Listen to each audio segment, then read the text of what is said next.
Hey team, Matty 231 M113K minor rebuild, sort of, or major rebuild. We're not touching the crankshaft or the camshafts, but we're doing the timing and everything on it. If you haven't watched part 1 and 2, go and check those out. You know, it's literally like already 3 hours worth of video. So if you're someone that likes TikToks and quick videos, this isn't the video for you. There's a lot of time lapses as well, so it shows you how long I've spent on this job. But we've got the engine basically up in the air. We've got it stripped down to what we need. We've got the oil pump at the bottom. We're going to redo the oil seals on that as well in this video. We're going to redo the timing on this and in this video as well. We're going to get a few parts tidied up and reinstalled so we can get this thing back together, because at the moment, as this video is being recorded, it's October 2024. And I want the car ready obviously by Christmas, and there's a few other jobs as well cosmetically, like I'm getting a new bumper put on it, refurbished bumper, getting new tyres, new wheels refurbed, so it's quite exciting.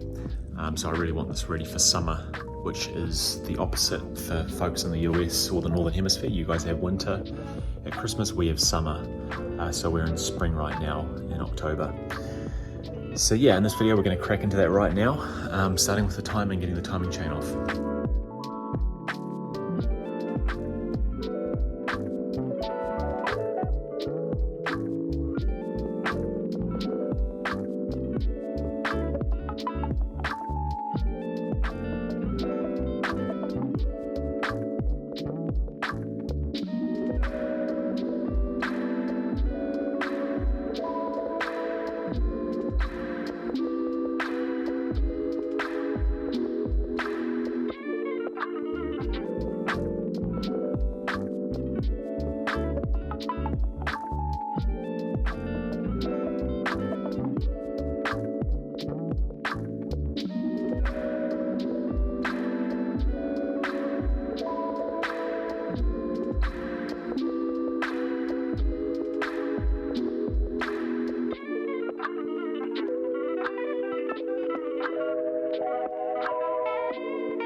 Whoa, what a big session that was.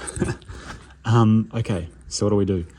We took the timing chain off, so we got everything top dead center. Because the timing's out on this engine, I've had to manually move this left hand camshaft counterclockwise, which is opposite engine rotation, just to get this locking tool in. This locking tool also was a Chinese knockoff version, so it didn't actually fit properly. So I just used my grinder to just grind the metal down a little bit thinner, just so it clicks in. So you can see there's the tool there, and it just locks into those little sort of gaps there, which is what the camshaft sprocket also attaches itself to. Okay, so now if you're ever going to do that with the heads on, make sure your timing's set correctly here. Make sure your camshafts are also the same, they're set correctly, because if you don't do that, you're going to have an issue with ultimately possible interference of the camshaft valve train and the pistons, which will be very bad. So I actually used my camera scope while I was sort of playing with things, just to make sure there was no possible interference from any of the cylinders. I also took some of the spark plugs out, which I replaced about 3 years ago, and one of them was very gnarly. One of them had a lot of oil in there, so probably going to end up replacing all the spark plugs, I think. Anyway, so we got the camshafts off. Now, another thing, team, if you're doing this, make sure, I don't know if you saw it on the video at all, but make sure you zip tie the timing chain, and it's actually in WIS as well.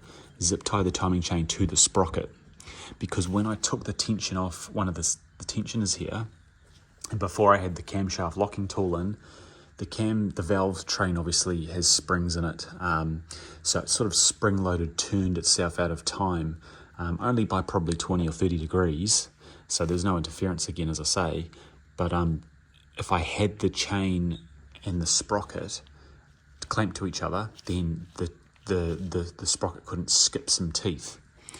So at the end of the day, when you strip an engine like this, you ideally should always have these locking tools in place right from the start before you even take the timing cover off, right? But because obviously in this engine we're out of time slightly, I wasn't able to do that. In saying that, I probably should have just done one of the camshafts anyway. But so we've got this one here. This is our original timing chain. It's in perfect condition.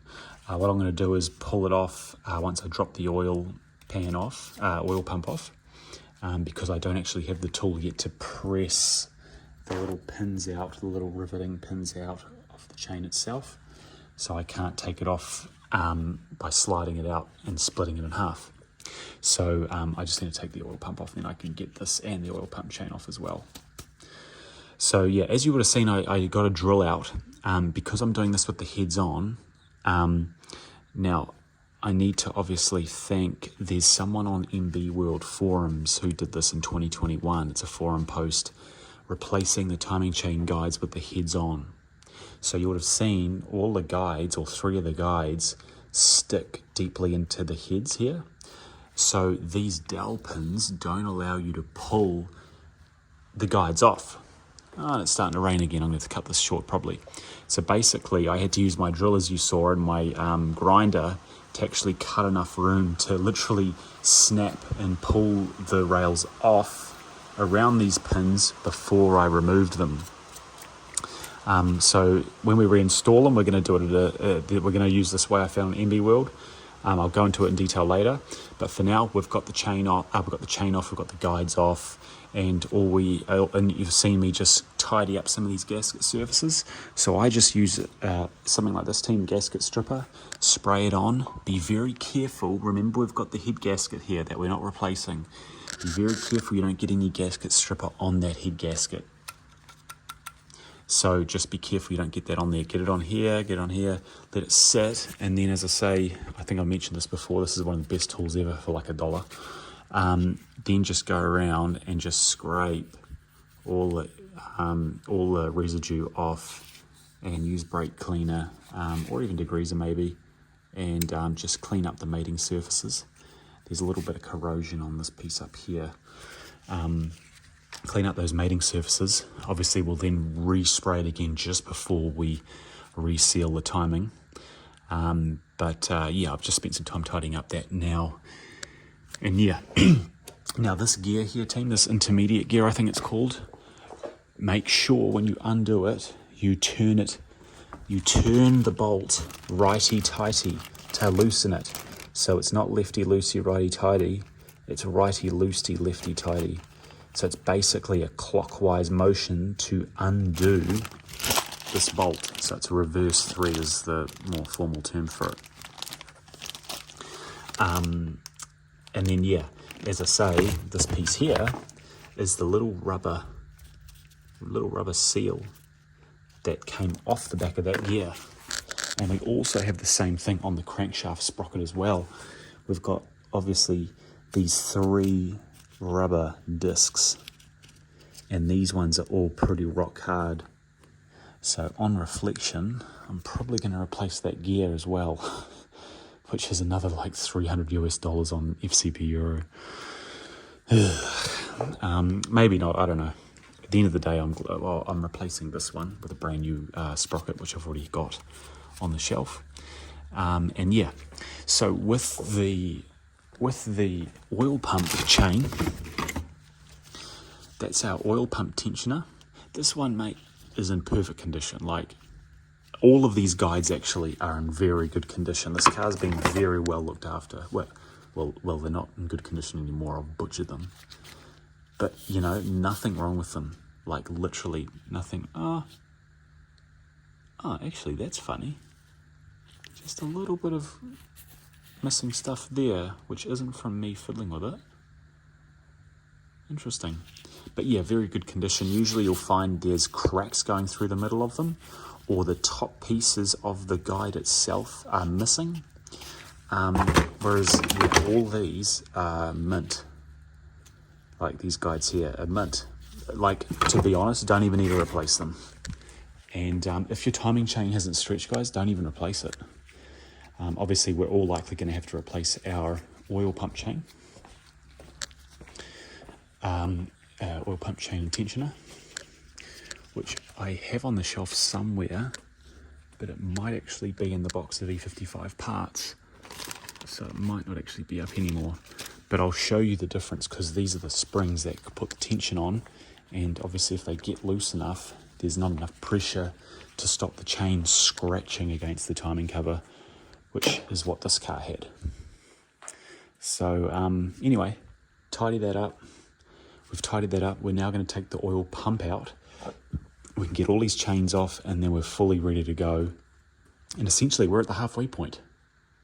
We're pretty much, as soon as we take that oil pump out, we're at the halfway point. We can start re-putting new seals on, putting the pump back in, putting the new timing gear, and putting them back together again. Cool.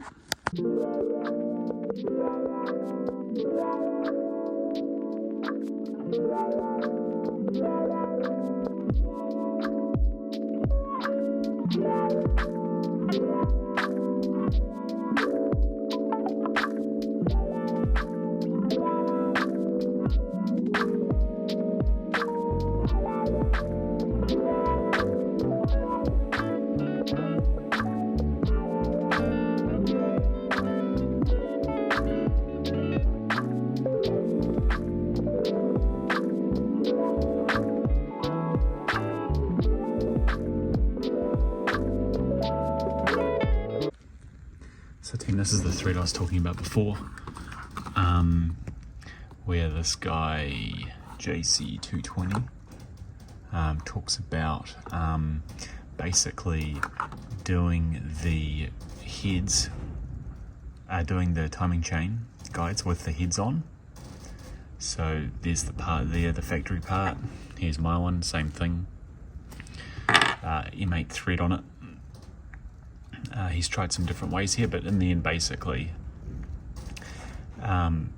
it's using a bolt with the head cut off and a half nut, and it looks like that, which is basically the same as factory. Ultimately, what's used in the end is he cuts a little groove, basically to let a screwdriver fit in the end. So you can ultimately, yeah, there it is. So you can ultimately turn the screw in while you put it in place. So that's it there. There's the half nut. There's the bolt. So basically what we're trying to do is cut the same length thread, roughly, and then also cut the end of this bolt off, and then screw this up onto the threads there. I was a little confused as to exactly how it's done.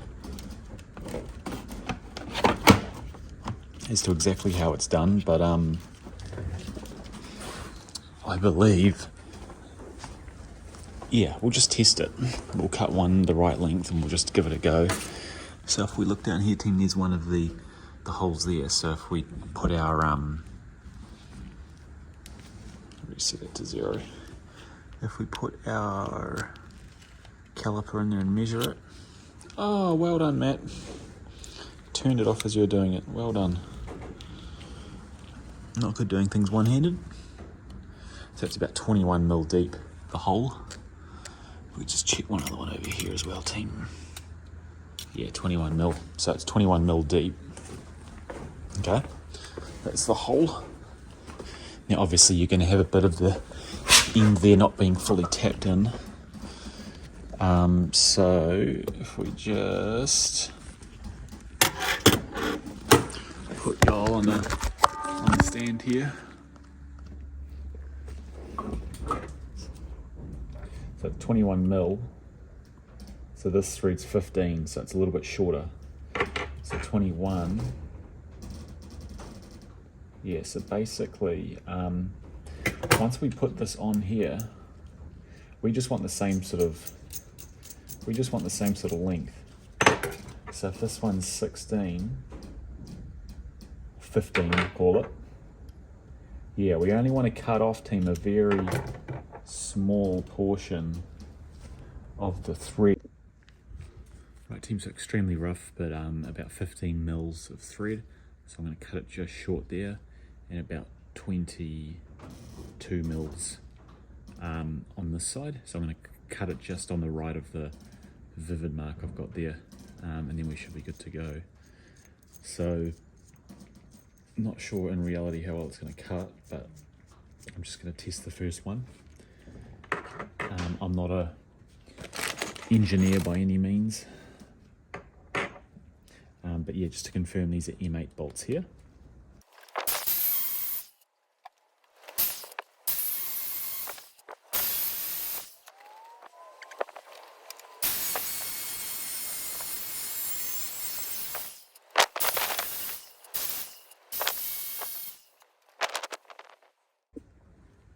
So team, I've just given it a quick clean up, just a rough example. I can thread the nut on, which is good. So if we just look at one of the holes here, we can fit it onto. There's one of the existing ones, and there's existing. There's just 3 we need to do. Might have to do more, one up here as well. Might have to do more depending on how well this works. But if I do it in one of the existing holes, like this one here,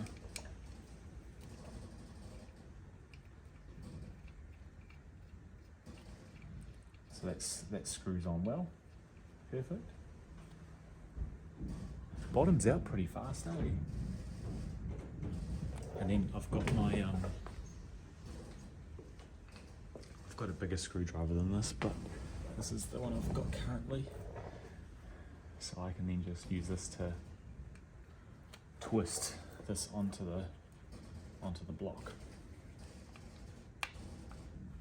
So the only thing we've got to now be mindful of is when we put this on, we're going to have it sitting like this. So the way to install the guide, older guide here, so we'll put we'll put this through here like this. Yep.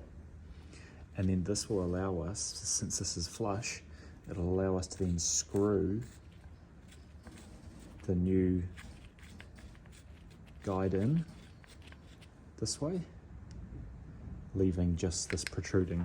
It's obviously not as pretty as a nice factory guide like I'd rather do, but so it means we can put this one on here, like this thing, then pivot this up like that, and then screw that on. The only thing we're going to struggle with, oh no, it works, yep, no, that's good, then screw it into place. So that works well. The only thing we need to just bear in mind is obviously we need to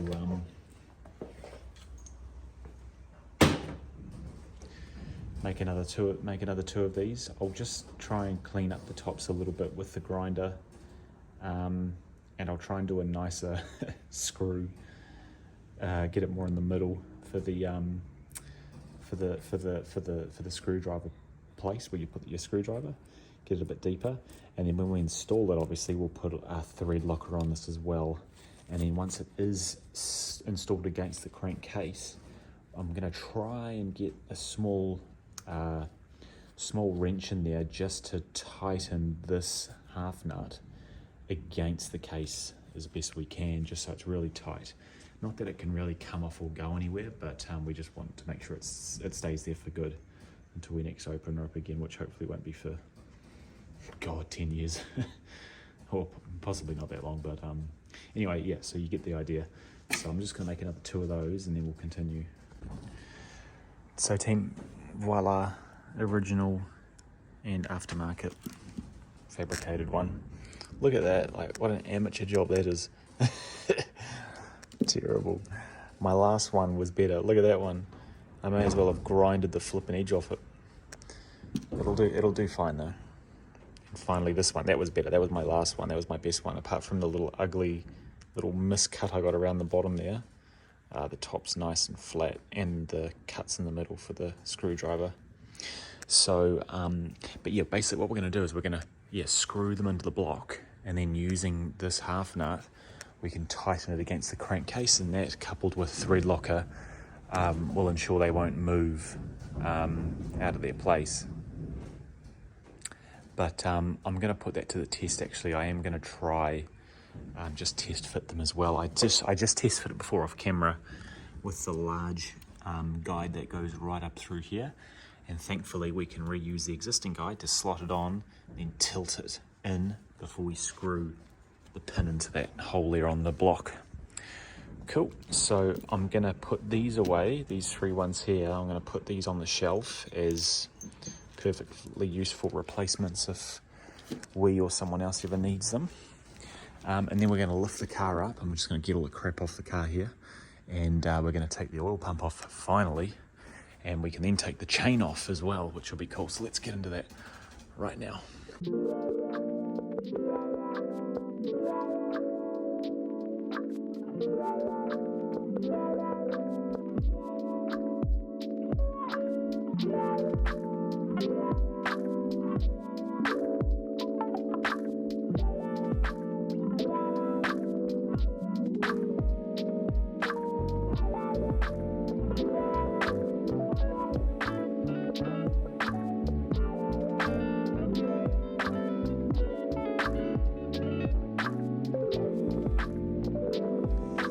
Team, so oil pumps out, main timing chain's out as well, and here's the oil pump chain too.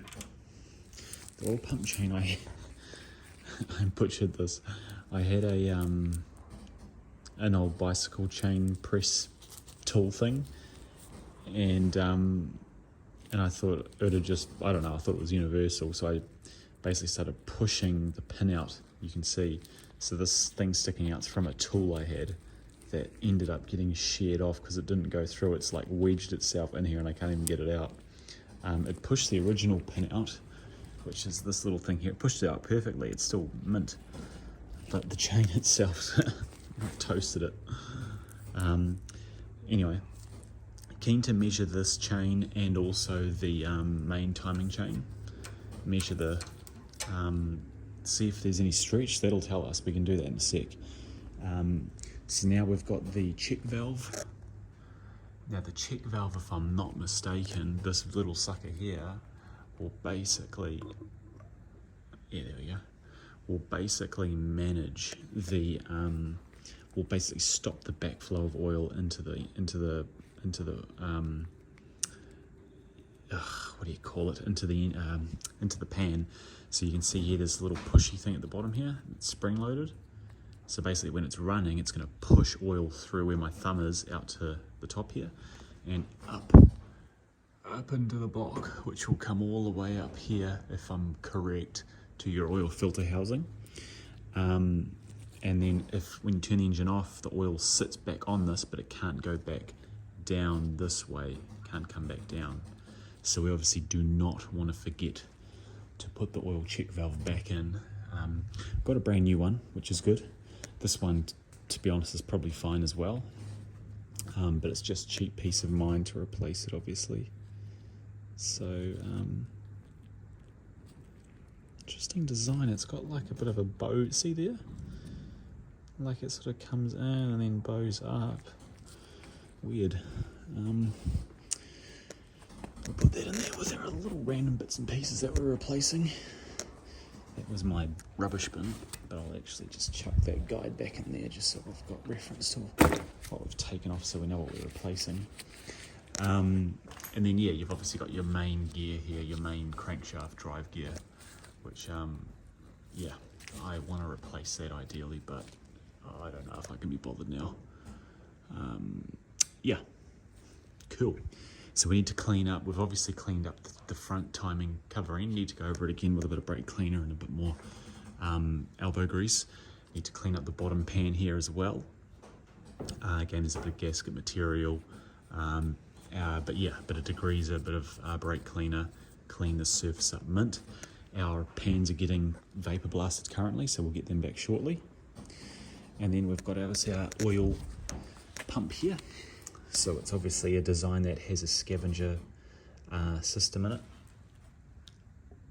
So up the top here, Tim, you can see that's where it, this is what I'm sort of unsure of, and I'm sure there's a video from, say, Tassos, for example, if you haven't seen his channel showing how this works. But obviously you've got your God, what do you call it? Basically the thing that sucks the oil out of the sump. And I believe you also have the exact same thing here as well. So this sucks the oil up and around into the pump, and then I feel like it no, wait a minute, that's not right. Sucks it from the top here. You know what, I don't know. I'm gonna cut that part out. I don't even know. I don't even know how this works. I'm gonna look it up. But basically the outputs are here. So you've got this big output where your, again, where a check valve is, and oil comes through here and supplies it to the engine.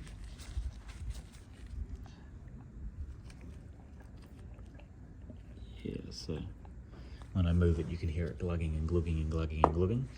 Obviously we've got a bit of, it's obviously got oil in the system still. I'm probably not going to really go and clean this pump, team. I'm just going to sort of leave it as it is. We're just going to remove the key parts. For example, in here we have an oil seal, and obviously if I wanted to disassemble a pump, I can remove these torque screws here. I might have a little bit of a look up. I'll see if there's any necessity to open it up and clean it out, but I probably would have thought there's no real need to. But yeah, the main thing we're doing here at the end of the day is replacing our oil seals. So there's obviously a big oil seal in here, and obviously we've got seal at the back here as well. So I'll undo this and pull this off now, and we'll just get the seals off of it and see what's in there.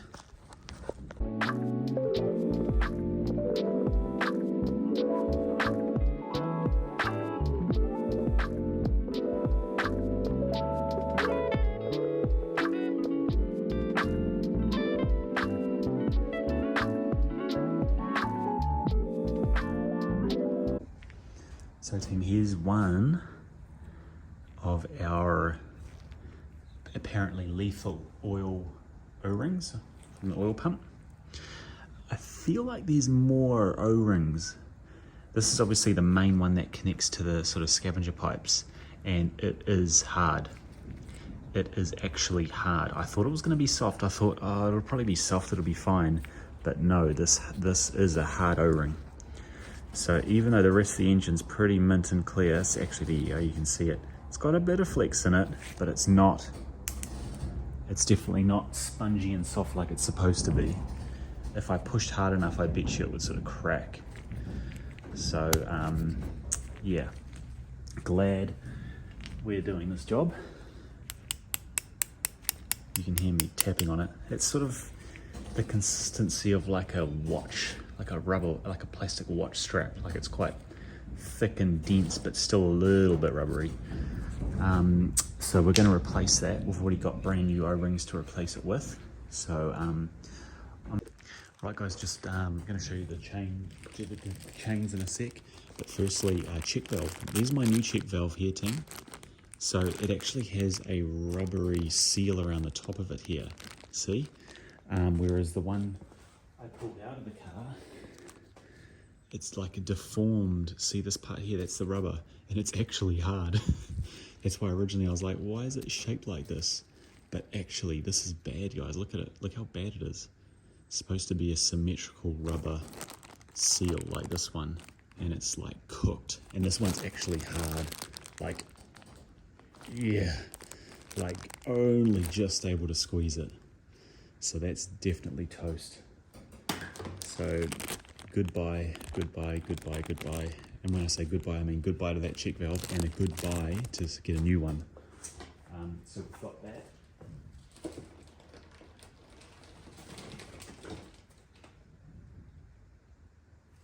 Getting all my nice new parts all dirty because my bloody hands.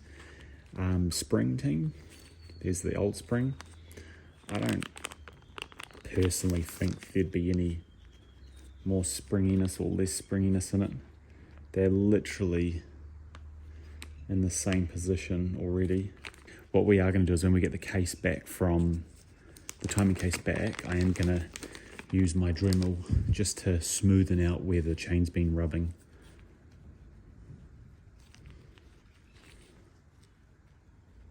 Yeah, I wouldn't say, guys, there's any difference there. Feels exactly the same. So don't know what a new spring does personally, but that's what I was told, or that's what I researched was a good thing to replace, and it's cheap, so who cares. But interesting. So it could be the timing chain itself, which if you stand by, there's the new oil pump chain team. I've had this one on the shelf actually for a while now, probably a couple of years, maybe even 3 years. Sure, I think I've had it for ages actually. It's got a brand new link inside it, so that's the chain there. So I'm just going to chuck it on the floor.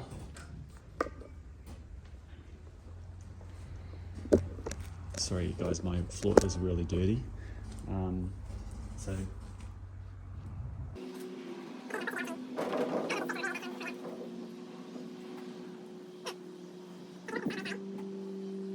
I'd say that'd be exactly the same size.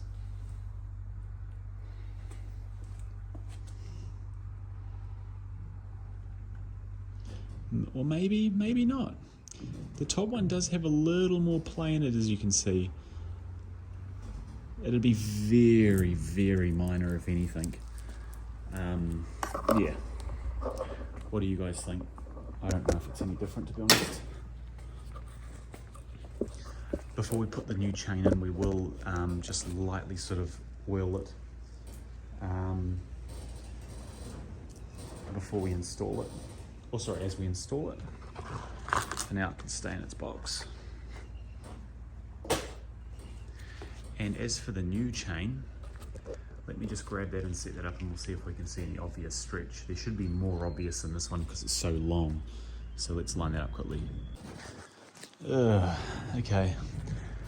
What can I tell you guys? Is Matty231 just a noob? Maybe. But to me, guys, I don't see any stretch at all in the chain, eh?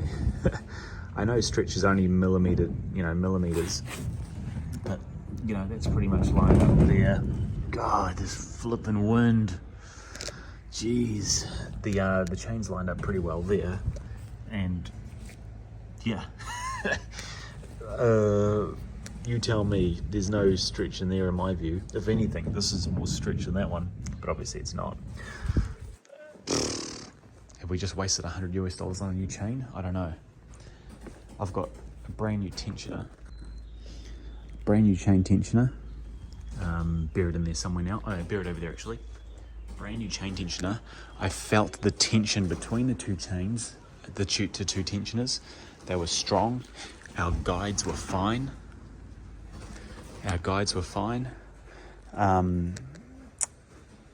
The chain doesn't look stretched at all between the two of them. I don't know. Anyway, it's getting new guides, it's getting a new chain, it's getting a new tensioner, who cares? But in my opinion, that chain's in perfectly good condition actually. Changed my mind. And it was the same with the 275, the V12. You know, not many chains stretch. And I think on a very well maintained one like this, it's even less likely. And yeah, the V12 S600, the chain on that wasn't stretched, but it was just those timing tools. We couldn't fit those timing tools. The cams would not align properly. So can someone tell me what maybe the issue was? Perhaps there was lower oil pressure or lower tension after, you know, it was about 2 weeks before, sorry, it was about 4 weeks before we started playing with the timing tools. Maybe there wasn't enough oil pressure to push the chain and the tensioner on enough. I don't believe that theory, but yeah. I guess it only has to be a millimetre or two and it makes a difference, so we'll find out when we put it back in. But yeah, we'll see how we go. Anyway, enough looking at things. We need to get back on to putting things back together. We're literally now actually at the halfway point. And we've got a big effing mess of just shite everywhere. So I'm going to bag that up for now just to make sure no dust gets into it. Cover this up and come back to it, and let's get the pump back in. Right team, so back onto it again a few days later. These are the O-rings for the 113 oil pump. They're pretty much the same, so I've bought quite a few of them just to have on the shelf. I've actually already got these, so you can see they're nice, spongy, springy, stingy little O-rings. They're not rock hard like a watermelon. Wait, watermelons aren't rock hard, I guess, but yeah, that's the original one. See, it's cooked. So we'll get rid of that. This is our new one. We'll put a bit of Vaseline on it, and we'll seat it. When we pulled it out of the pump, obviously, it was stuck inside the pump itself. So I'm going to pull it off and seat it on here first, and then press it back into the pump. Then we're going to fill the pump with oil, which we can do via the top where the pressure relief valve sits. So just in there, and then reinstall it back onto the car. So there's nothing special about installing anything with the oil pump. It's pretty straightforward. We just need to observe, obviously, the torque specifications. So engine 990, bolt connecting oil pump to crankcase 20 Newton meters. So it's not that tight, team. It's only 20 Newton meters. And then obviously oil intake tube, unscrew M5 by 10 for this purpose. What's the Newton meters for them then? Well, I don't 20. Bolt connecting oil pump to crankcase. They were very lightly done up. They're very small. They're just here, team. These little small torque screws, yeah, they're about M5s. They're very small. There's no specification for them, so I'm just going to do them probably like at 7 or 8 Newton meters.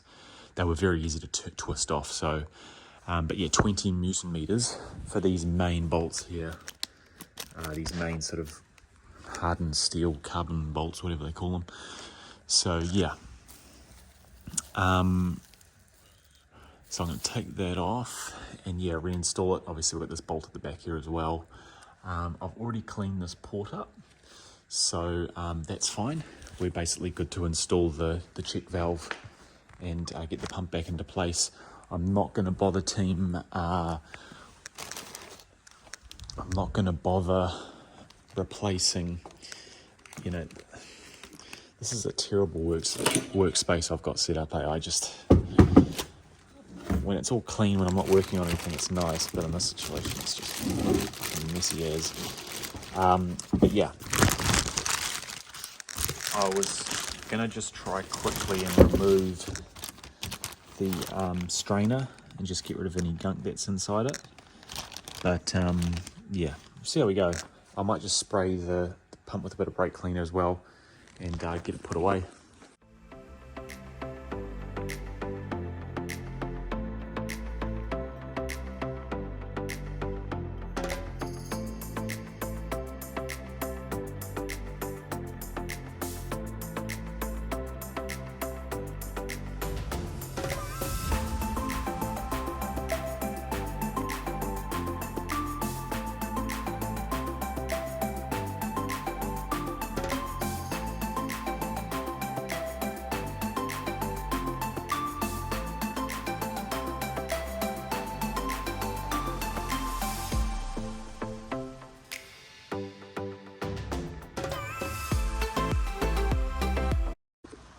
So team, oil pump's back in place.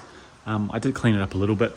You also probably saw me with the pick. I just picked actually out of the strainer here a couple of little sort of rubber or silicon bits that were sort of wedged in there. So I've cleaned the strainer out without removing it. And yeah, I've obviously put the pump back in place. I've put the pickup tubes back in with a brand new O-ring, and I just oiled the O-ring lightly when I installed it and pressed it in. You've got to press it in quite firmly.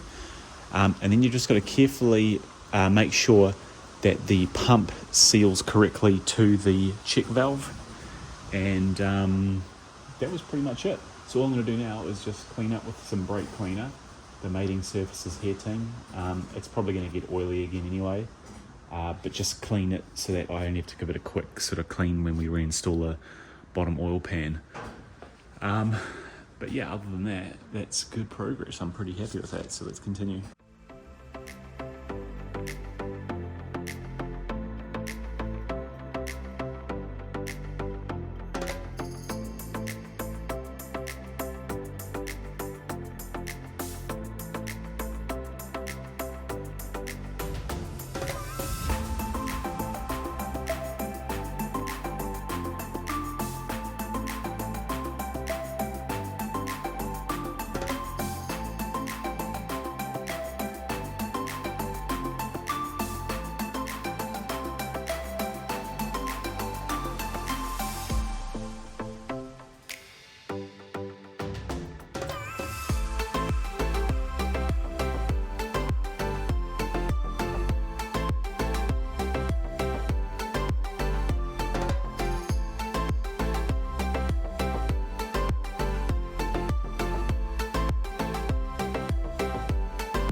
Right, team, so you just saw me clean this up. It's not as mint as this side, like this side's mean, like beautiful, brand new, but it's good enough. Like, as I say, the engine's not coming out, we're not doing a full clean up like brand new. What we are doing right now though, quickly, is I've just disassembled this check, I think it's a check valve, oh sorry, that's a check valve there. This little vacuum, like a solenoid thing, I think it basically controls, I think it just controls like vacuum to the different parts in the intake system. Someone can correct me exactly how it works, but you'll see here we've got this old check valve, and it attaches to this more solid plastic vacuum line. That's in good condition, but you can just see the cracking, you can see it there along this vacuum line here. So like another piece already, I've cut some fresh vacuum line, some nice fresh vacuum line here. I'll put a bit of rubber protector on it. I'm going to also remove that check valve off that piece there and replace that as well. So we'll use 2 new lengths of this lovely fresh brand new vacuum line. And then I've also got this as well from Mercedes. I've got a brand new little sort of junction here, and we'll replace this rubber soft line too. So all that's replaced. This is still in good condition. I'll just give it a bit of a clean up. But I do have some of those brand new, I think, all spare on the shelf anyway. But yeah, the hard line there is fine. At some point we'll probably end up removing the supercharger one day to do some other work underneath and clean everything up. So, you know, at that point I can obviously then replace these hard plastic lines that run under the supercharger, but I'm not going to touch those right now. So, yeah, let's pull those out and clean them up.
So we've got a nice new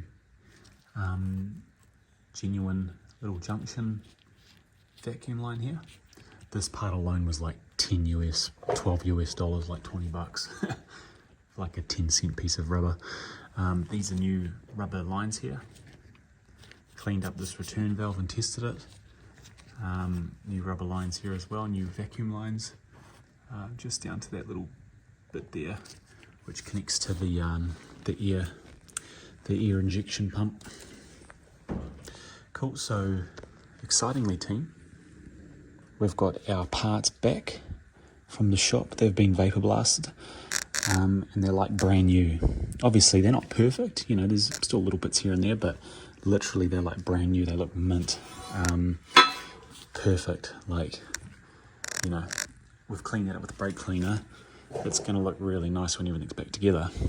So all we have to do now ultimately is get the guides in, get our timing chain in, get the sprockets back on, and sort of get the timing all lined up, and then we'll install the chain. Obviously once we've got the chain on, then we can get the oil pump and the tensioner installed again for the oil pump, and then we're good to put this case back on. So if we're looking straight up here, as you can see, 40 degrees top dead center is basically vertically up. So this little sucker here needs to be just turned about 10 degrees so it's vertically up. And that way we've got the timing set correctly. I've also got our oil pans and stuff too.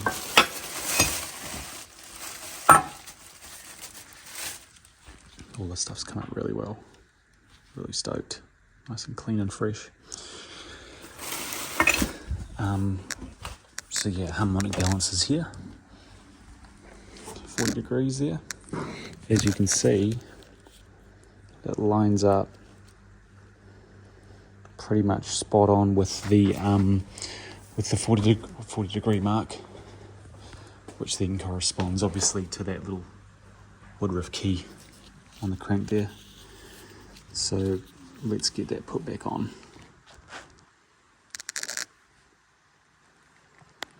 Right team, so we've got our guides ready.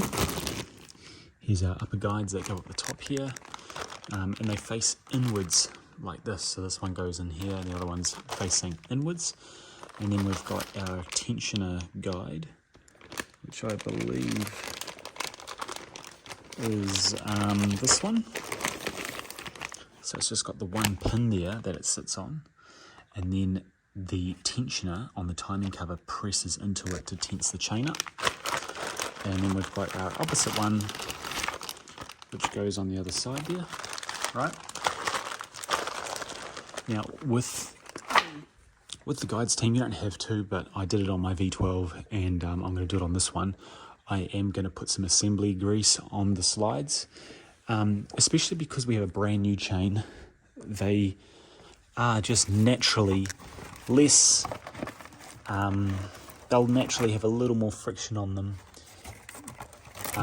having not spun around the engine billion times, you know, and polishing themselves essentially. So that just adds a little bit more lubrication, just so they don't start eating into the guide straight away, even though naturally that's what's going to happen anyway. What I'm going to do is just give these surfaces a quick clean again, while there's no chains in the way. I'm going to check the tension on these bolts here, on these guides, slide rails, not slide rails, these little dowels you could call them, that the guides sit on. And then we've got our brand new MADI 231 machined pins that we've made here earlier in the video, and we're going to basically install the guides and then tighten these up with a bit of Loctite on them, and hopefully we can just get a little small spanner just in the background to just tighten up the bolt against the case, and yeah, we're good to go.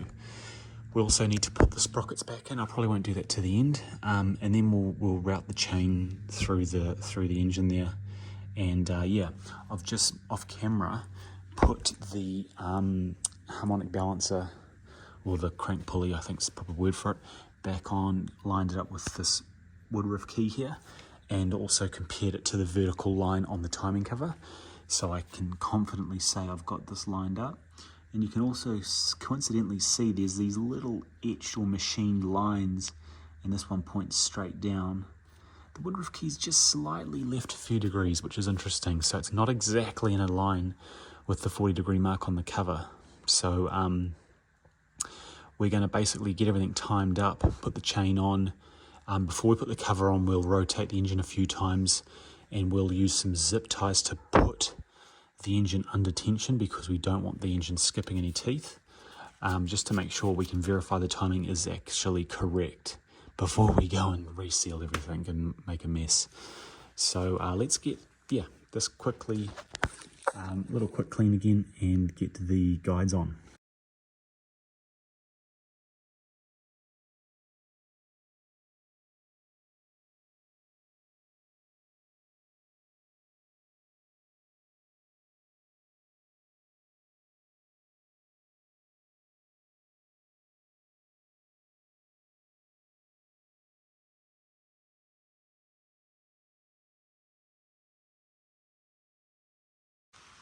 Right team, so I got the first guide in, this one here.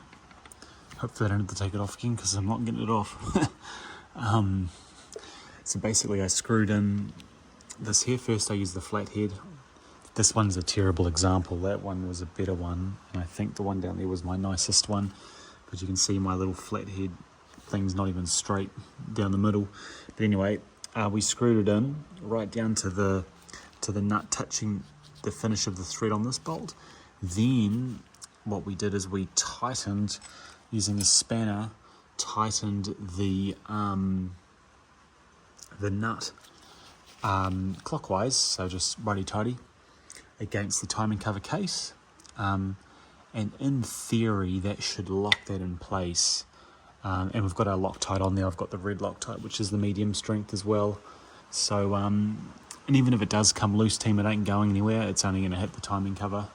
So we're pretty safe there. That should never come out and cause us issues anymore. If you look at the size of the thread and the bolt itself, if it came out, not that we should be worrying about that, but if it came out, it would sort of hit the edge, hit the end of the crank, the head, sorry, jeez, get my words right. So that's all good. So that guide's in there. I'll put the assembly grease on them once I've got them all in place. I'm probably going to now I'm going to do these top two here. So just to give me room to tighten up the bolt, I actually took this one out. So I'll put this one back in, and then we'll do the same with these upper guides down here, and they also face downwards. These two here, I believe they're the exact same part.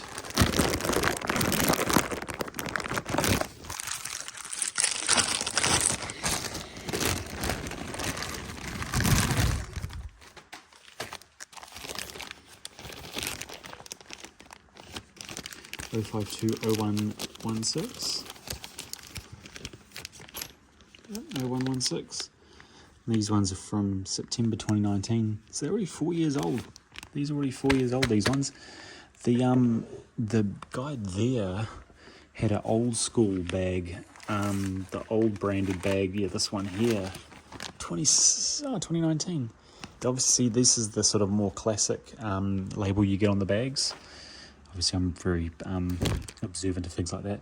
Whereas this is only 7-8 months later, and this is the newer style with the black sort of logo and branding. They went away from the dark blue. Anyway, let's get this on.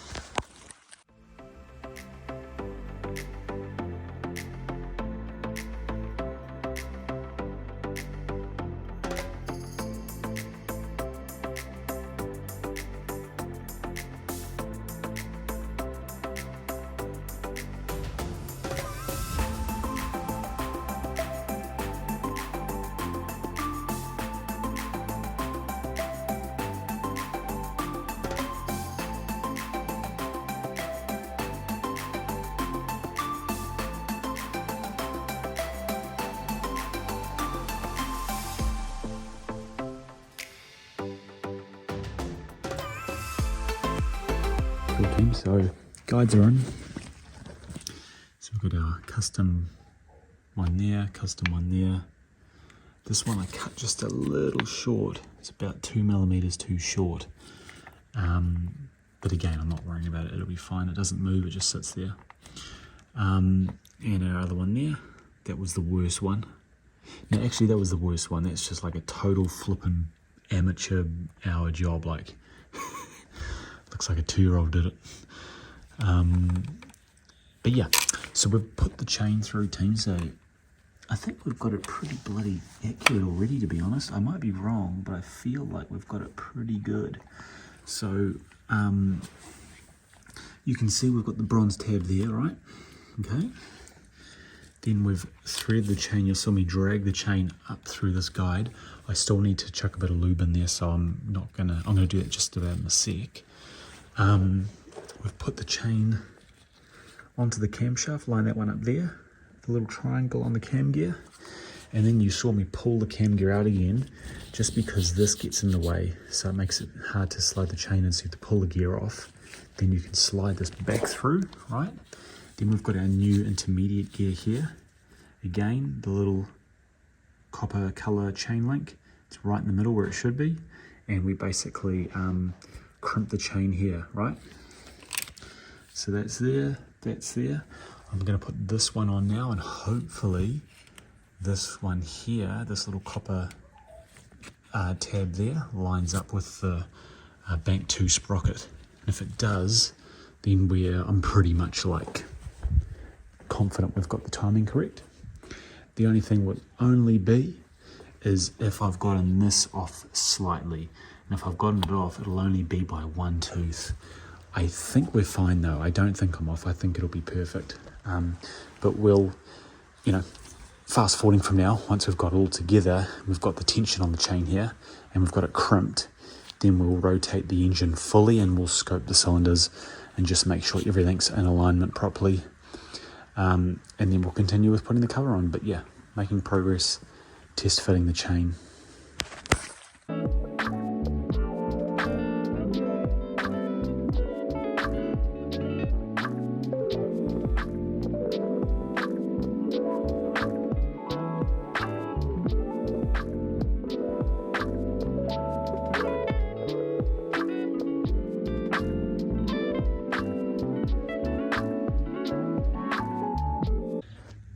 Right team, just a bit of mucking around off camera. It was a bitch to get this chain on properly, in respect that the little copper tab there lines up with the little right arrow on Bank 1's cam sprocket, and then the copper there, I could not get it onto that tooth. I could only get it in the middle of this one on top of the L. So basically what I had to do was obviously make sure this is the correct position, and then I had to literally loosen off part of the timing tools, just by like 1 degree, 1 or 2 degrees, if that, just to turn that wheel just that much, and make sure this is lined up properly, and then ensure that's nice and tight, and then that got me onto the sprocket there. If you recall earlier in the video, when I was putting the timing tool, well, the whole thing sparked from the timing chain assumingly being stretched, which, to be honest, I don't think it is. I think the timing chain's actually fine. Yeah, I don't actually see it being stretched, to be honest. What I think the issue is I think ultimately, I might be wrong, but I feel just like the timing tools themselves are just probably that little bit off, I think the timing of this car is actually perfect. I think it's these cheap Chinese knockoff AliExpress tools that are slightly off. And, we're talking slightly, like a degree off. But ultimately that does show and turn to be quite a lot of difference. So we've got the chain in. As you can see here, copper tab at the bottom in the middle. Copper tab here ready to go on the intermediate gear in the middle. Copper tab there, like we've got it aligned, right? So we've got our new gear in the I'm going to fit the new gear shortly. But before I do that, I actually have to press the rivet this chain together properly. So when you rivet them, you've got obviously the this part here with the two prongs and the back piece. You can see where my finger is there, slides through the front.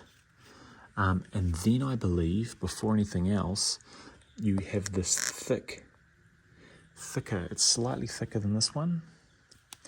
From what I can tell, based on looking at it, the middle little chain link that binds the two chains together is slightly thicker than the outside chain links. So basically you want to use the thick one in the middle there, and then this is the one, this sort of dark blue charcoal-y carbon steel looking one. That's the one that's going to go on the actual end that's going to get pressed on.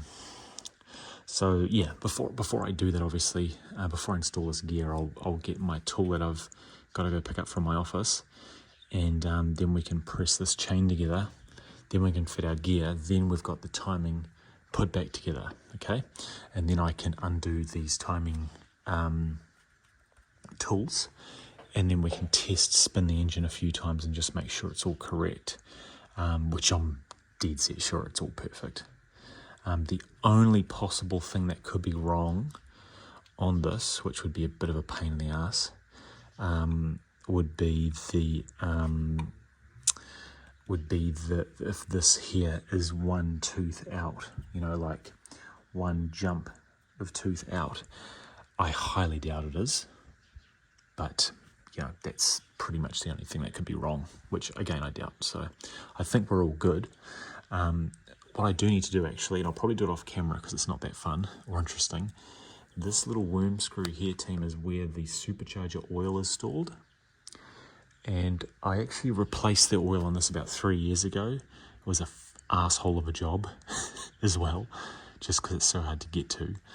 But basically these little worm screw here, pull it out, and then using some very small thin PVC sort of, you know, just pipe, you can get a little syringe and suck the oil out, measure what you suck out, and then pump fresh oil back in.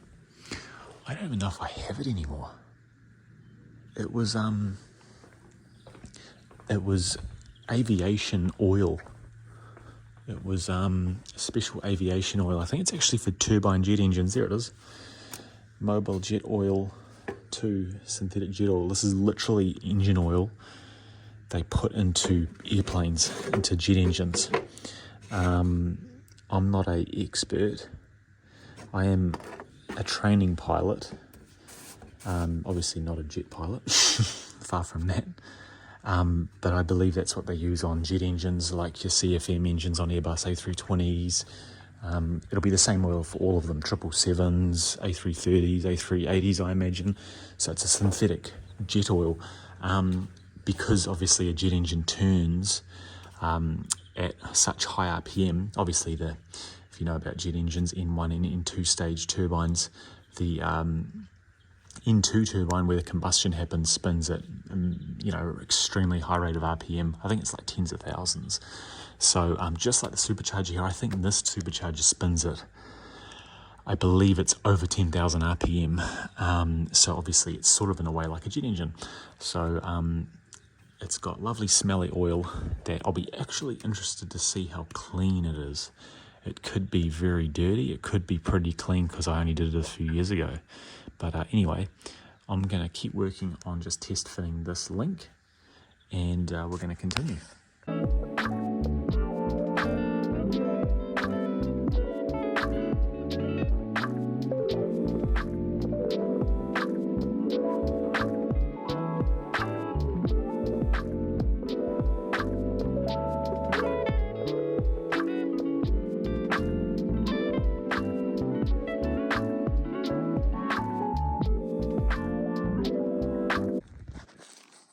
So received my sort of cheap-ish AliExpress chain kit, which apparently is for the M272 and M273, which makes sense because they have more timing chain issues.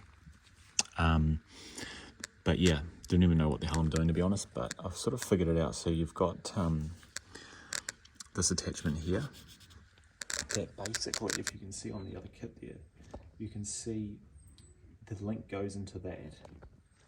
So your brand new link sits in there and it's magnetized, and then basically you put this behind at the back here. I've just taped over this machine metal just so I don't scratch it too much with the tool.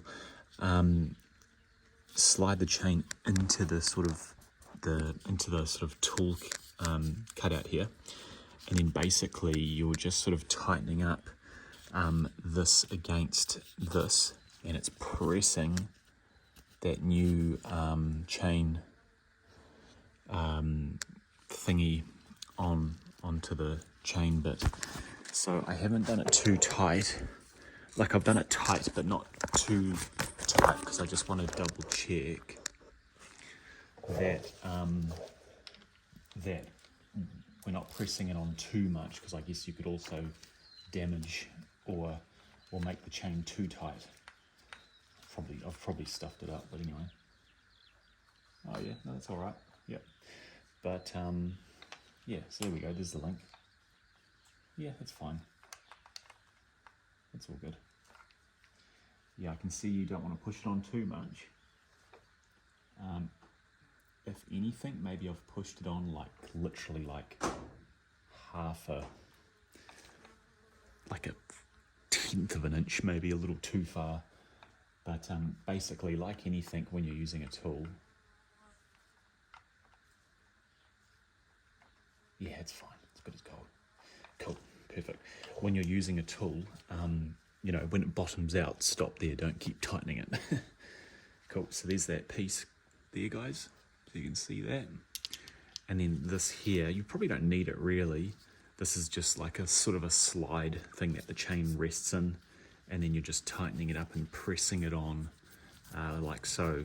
You'll see I've just put a bit of copper anti-seize on there just to make this turn a little bit smoother. But yeah, so that's it. Actually, we need this also for the oil pump chain, which we'll do shortly. But that's good. So now what we're going to do,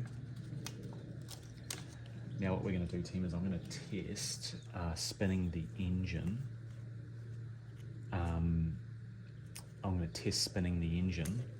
I'm going to take these off, obviously. Take the cloths fully off the engine, actually, because we're going to turn the whole engine itself. And just verify that, the timing is correct. So we'll put that gear in. Remember, this is a reverse thread gear. So we'll put that gear in, double check it, and then we'll start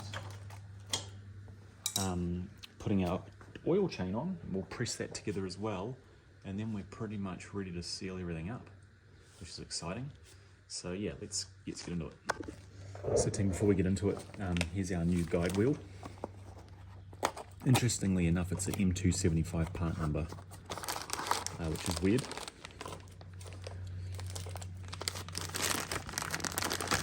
Again, just be careful. There's very what's the word? High tolerance, I guess, bearings inside. But yeah, straight away you can see there's the rubber, nice soft rubber shim or seal that goes a whole way around. If we compare it to the old one, I've bought, so I've got obviously that's the brand new gear.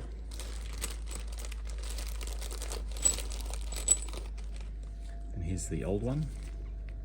So side by side you can see this one's definitely more chewed up from the chain, which is natural, obviously. It's also a lot more polished, like the surfaces are a lot more smooth on this one here.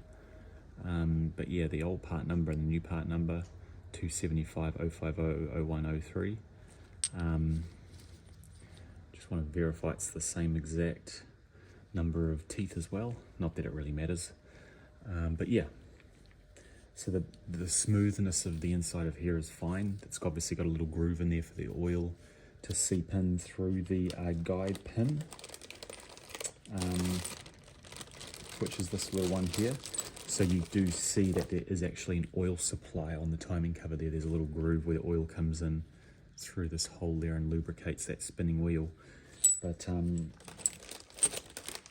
in our case here, team, we're only going to use, we've got a brand new one of these bearings here, pivot pin it's called.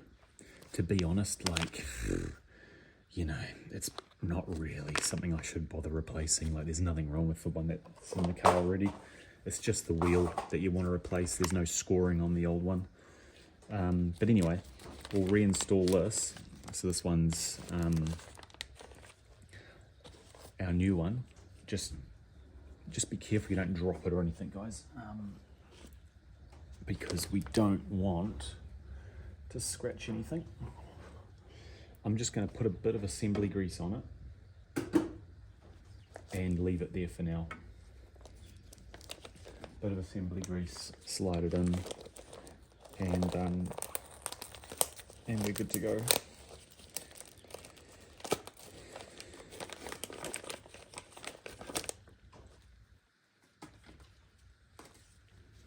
Yeah, it's a nice clean new part, team. So yeah, I'll get a bit of the just a very small amount, again, because the tolerance is so small, you're not going to need much on it.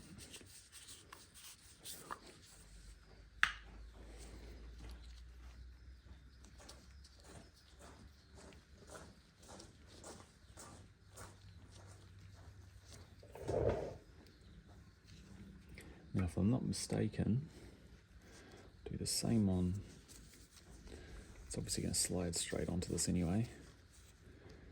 If I'm not mistaken, it'll go in this way.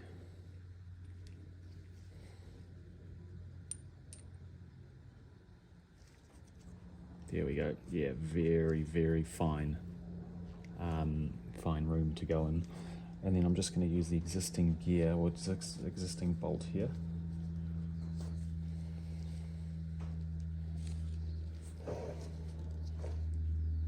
Yep, so that's smooth, that's good. And then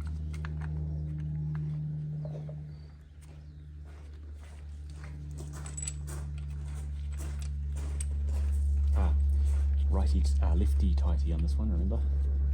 I nearly put it on the wrong way.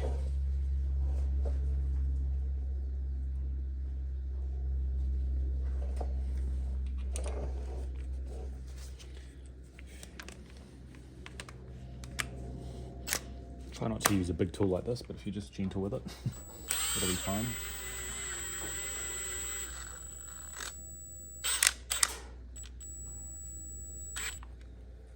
Cool.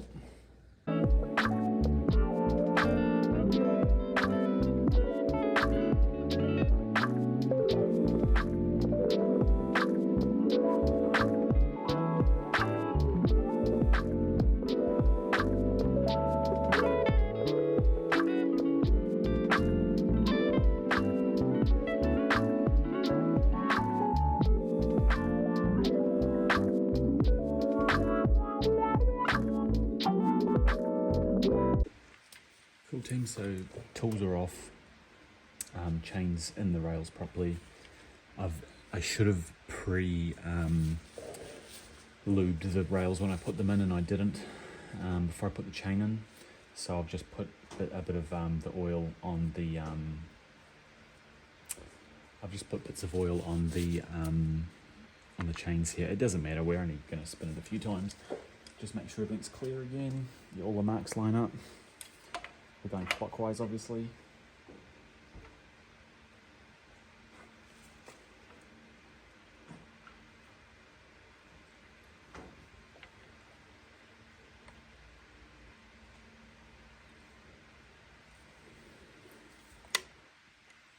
So you've got to be careful of it.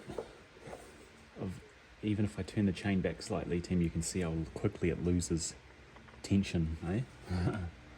So make sure you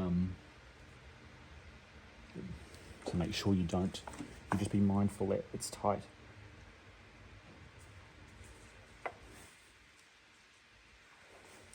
There's a little bit of tension there. I'm just going to scope the cylinders quickly. Just double check I've got everything right, and then we'll continue spinning the engine round. I'll just do it off camera to save time. Yeah, everything's all good, team. Just checking the that's from the valve side. I've just turned it a little bit more now. This one's near top dead center here. The pistons are pretty filthy. Thankfully the cylinder walls, there was one with a streak down it, with a little scouring down one piece, but nothing major at the end of the day. I've seen far worse on the 275. But yeah, it would be nice to do a full heads off in this car, but for now I'm happy as it is. So yeah, we'll keep rotating this sucker and see what else we find as we go, but it feels like we're going good. And again, just be mindful of the chain skipping a tooth on the bottom here. Make sure you've got as much tension as possible taken up by the tensioner guide, so that you've got no play or no chance of this chain, even there, yeah, like I've got it tight as, there's no chance that it's going to skip a tooth down here, because you won't notice it. Cool.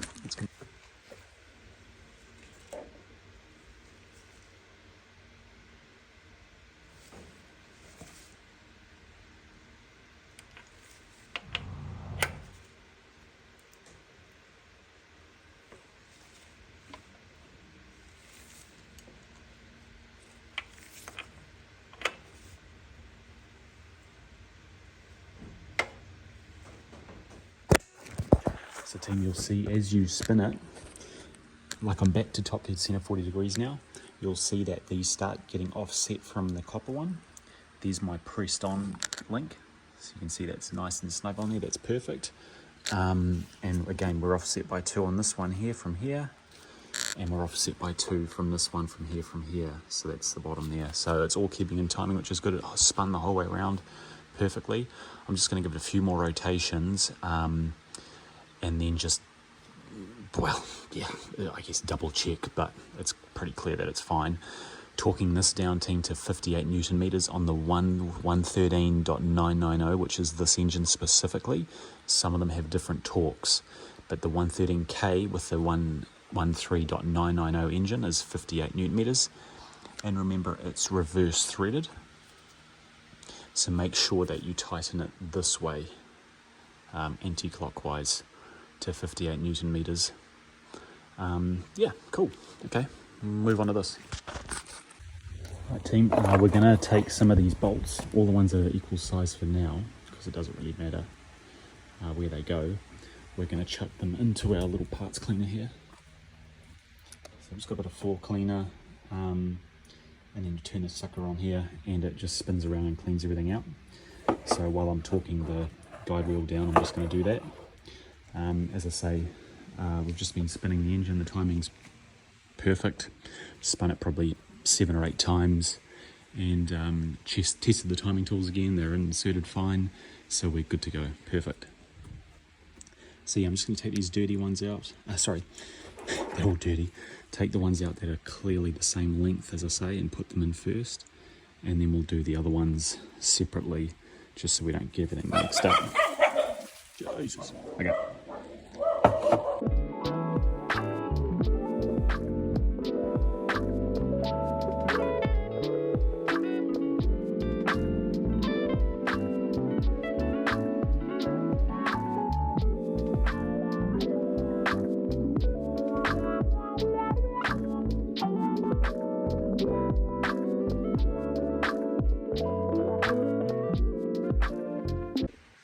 Right team, so we've got the oil pump chain going on now. Same thing, we've got 2 links here. Sorry, we've got 1 link here. We've got 1 link, and again another end to be pressed on. The chain itself is the same size links as the main timing chain, apart from it being not double row, it's a single row timing oil pump chain.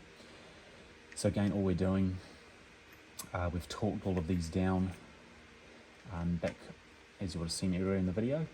So all we do is literally wrap the chain around like that, and then at the back here we'll stick our link in. There we go, like that, bang, done. And then we'll press this on here. So it's pretty bloody easy. So I'll get my tool. Because it's the same size end, I've already got it all set up, so I just chuck that in there. Now, because it's a cheap knockoff tool,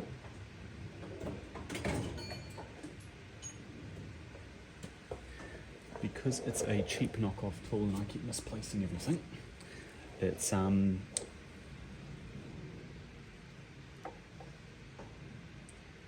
yeah, so it just sits on there like that. I've got to sort of like lift this just very slightly by like a millimeter or two, or sorry, a millimeter if that, to just get it to line up right properly, and then it's good to press on.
So team, we just test fitted the timing cover. I'm sort of angling it in on an angle like this, and then you bring it up, so you tilt it in and then down, and going in from the left side first to clear that upper timing guide, and then you're sort of swiveling it then to the right to push it onto the bank too, and then it sort of like sits on a few dowels. Where are they? There's one like here, and also one here. And it sort of slides in relatively tight or firmly onto those dowels, and then it sort of sits in place. So then we can put our stuff on. Then we're good to go and put our bits and pieces on that we need to put on. Our screws, I've obviously just finished cleaning some of them, so we'll clean those up. I've got the cover here. You'll see on the cover we've got a little mark here where the chain was scraping last time. So what I'm going to do is use my grinder to just lightly sort of cut into those a little bit more and just sort of get rid of them as best we can, and just sort of smoothing out this piece here as well. Yeah, just a quick little tidy up, because the chain's still extremely close to this, so like either it's going to rattle again straight away or it's going to develop it over time after several years again, so I'd rather just deal with it right now and have it done. Also got a little bit of leftover from the vapor blasting, a bit of gasket to remove, but not much. So we'll do those two things, then we're ready to reseal it and install it with our new bolts. So we'll get that going now.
time, so I've cleaned up these bolts. I'm just going to finally take them outside quickly and just chuck a bit of brake cleaner in the centres.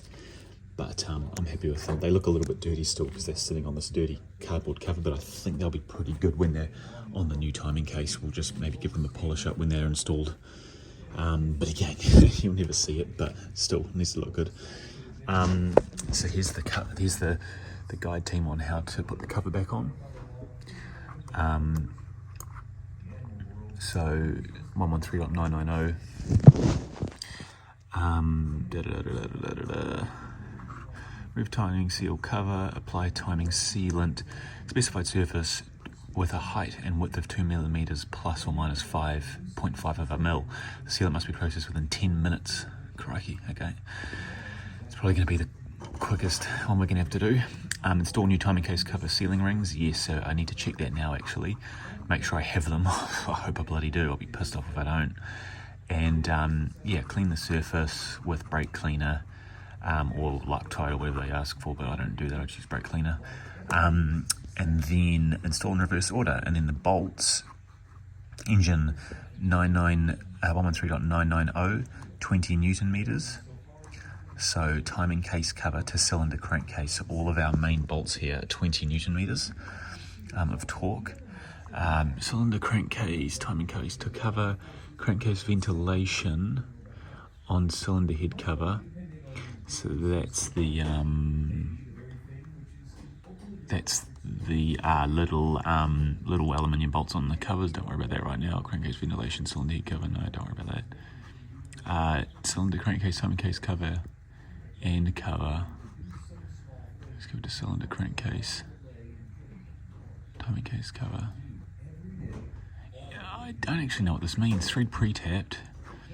Belt tensioning device. Oh, I see. Yeah. No, none of this matters. There's our coolant thermostat torque specs. M614, M820 again. Yeah, it's actually got a lot of torque specs on there, but the main ones here are 20. It didn't really say what these ones were, but I imagine they'll be the same. They're all M8 bolts at the end of the day, just a different head type, so I'm imagining they're all 20 Newton meters. So that's cool. So we'll get that ready to go now, guys. We'll reinstall the cover, the big job, and then we'll I'm also going to crack on today with removing the sway bar here. We've got a brand new sway bar coming, which is lovingly $640 brand new from Mercedes, because you can't replace these stupid effing sway bar bushes. You've got to replace the whole sway bar.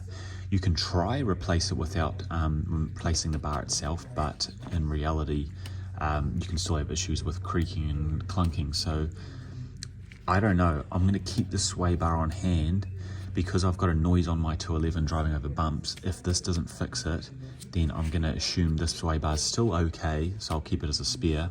But if it does fix it, then I'll take it to the metal man and throw it, because it's just a solid piece of useless metal that's extremely overpriced. But sway bar links, while they're dirty and I don't want them, I like new ones, they're still really tight and firm. They're good as gold. We don't need to replace those at all. So I'm just going to probably put a lot of degreaser on it and just give it a water blast. Just make sure we've got all the hoses plugged up.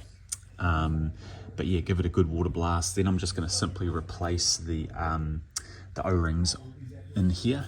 This one seems to be slightly weeping, I believe, unless something's dripping onto it, but I feel like it's the actual seal linking.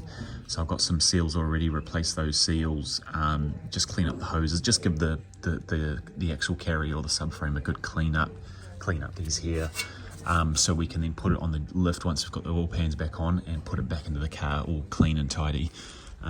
So it'll look nice underneath the car and on top of the car. Cool, let's go.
team, here we go.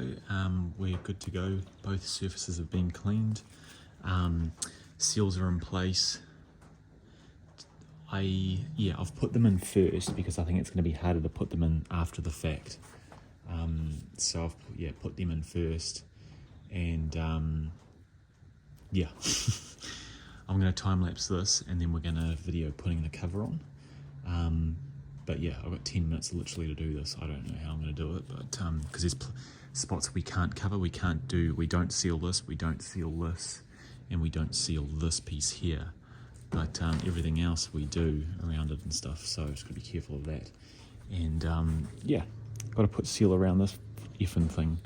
So I don't really want to do this twice, so I'm going to try and get it right the first time, okay? I'm just going to get a pick ready in my pocket, so that when we install it, we don't pinch any of the head gasket.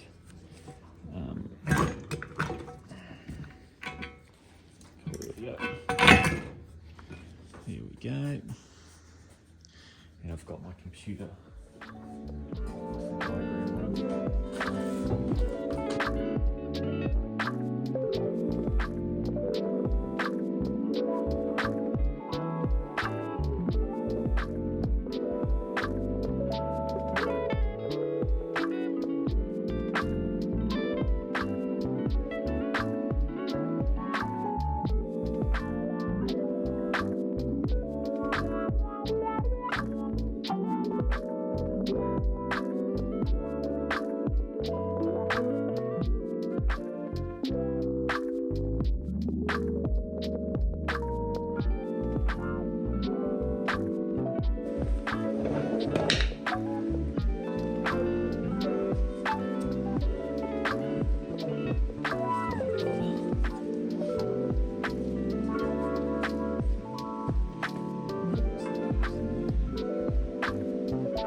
Cold team, state of play, where are we at? So you've seen we've just put the timing cover back on. I've got a new water pump in a box over in the corner. I've chucked the old water pump on for now, only for the reason just to chuck these thicker, I think they're M8 bolts into the timing case, because we've obviously put silicone in, and you can probably see it. You can see the silicone in the case there.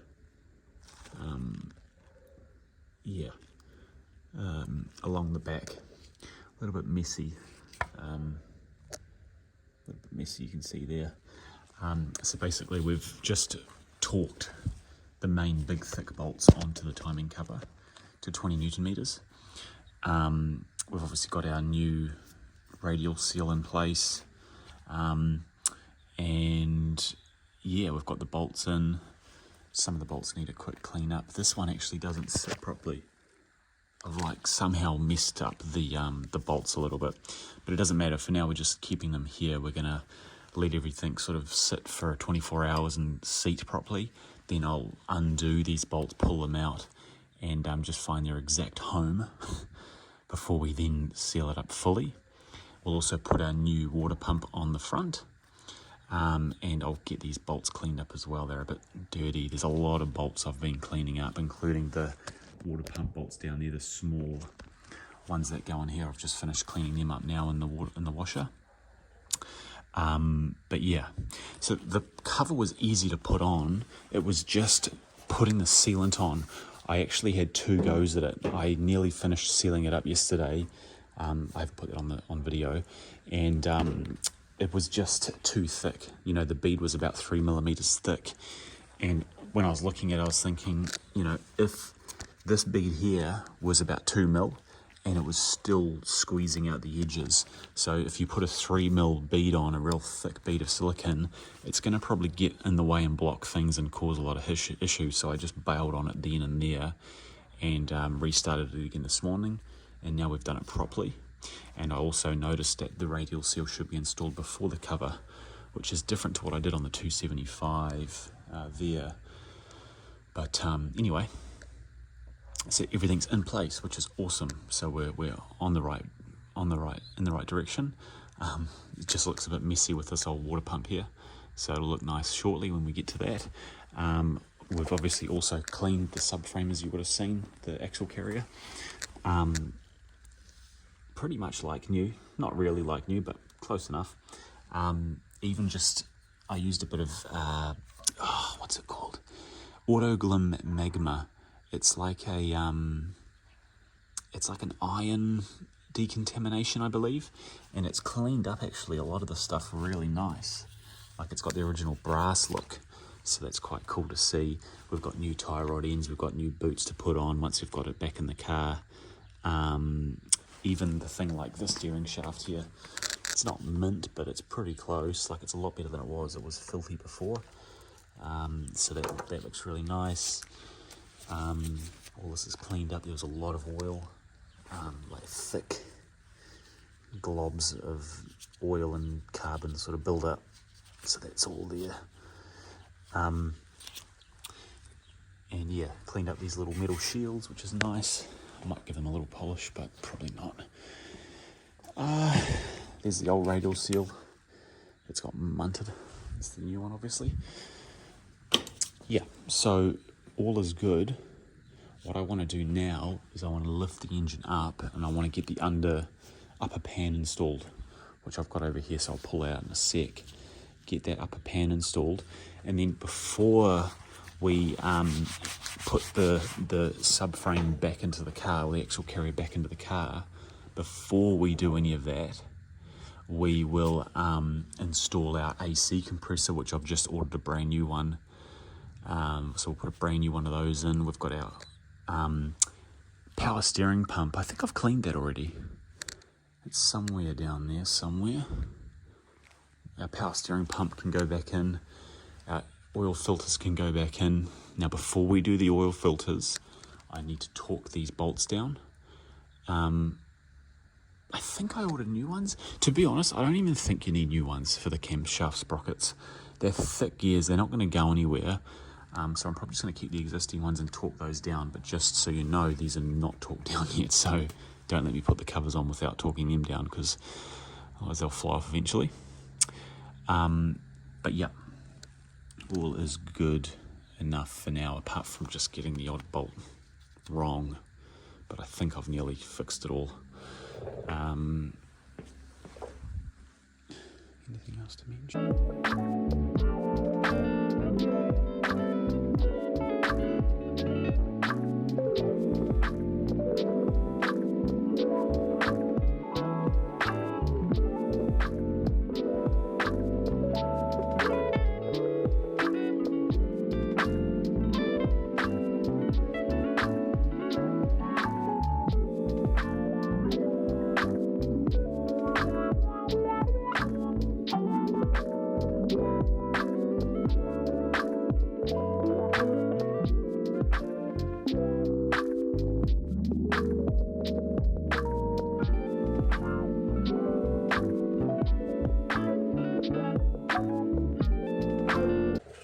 Right guys, big sesh there doing the upper pan. So it's all installed now, looks good. If you saw from the video, the time lapse of me putting the sealant on, the bead was definitely a little bit thicker than probably 2 mils.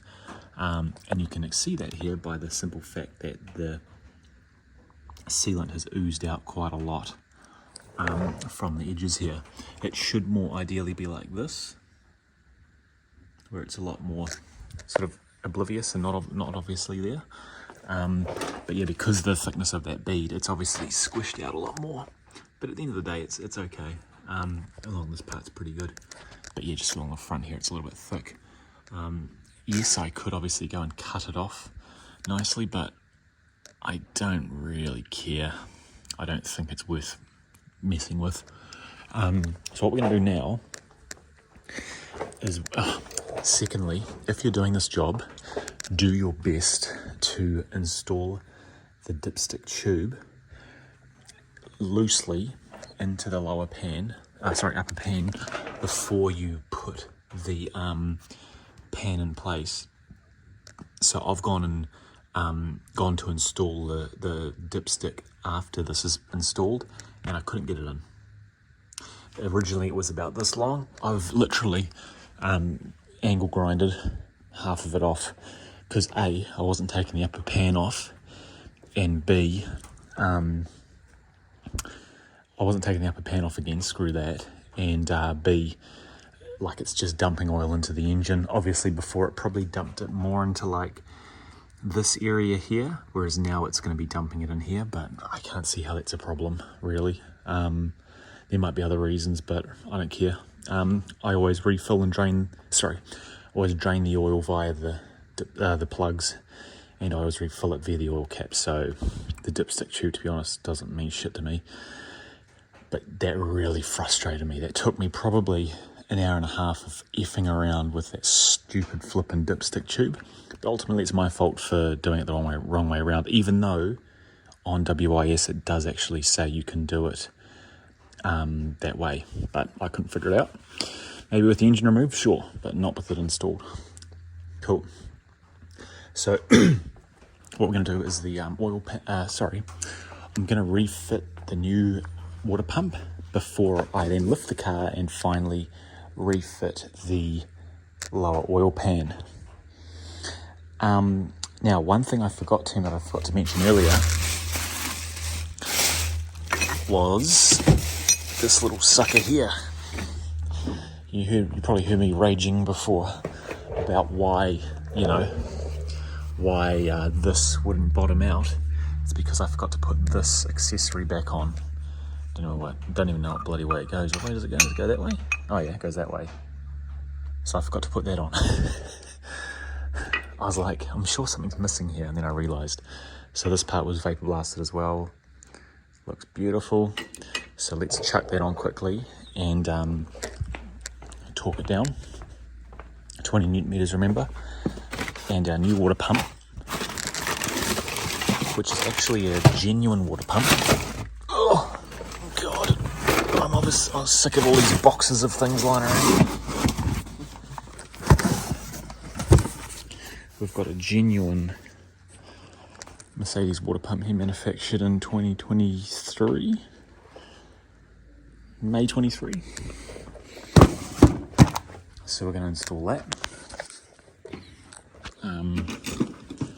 and throw out the old one. In theory, the old one isn't actually too bad. I could keep it, like a little bit of play, no squeaking or noises or anything. It's actually in alright condition, so I might keep it. But at the end of the day, you're probably better just to buy a new one. Here's our seal. Don't stretch it too much like I'm doing.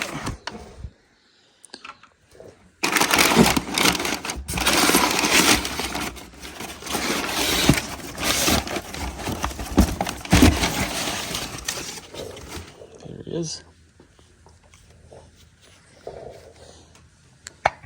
Cool. Does this have play in it? No, it's no play at all. This one just has a little bit. Nothing bad though, like this pump's fine. But while I'm in there, I'm doing this, I'm mucking around. Cool, let's go.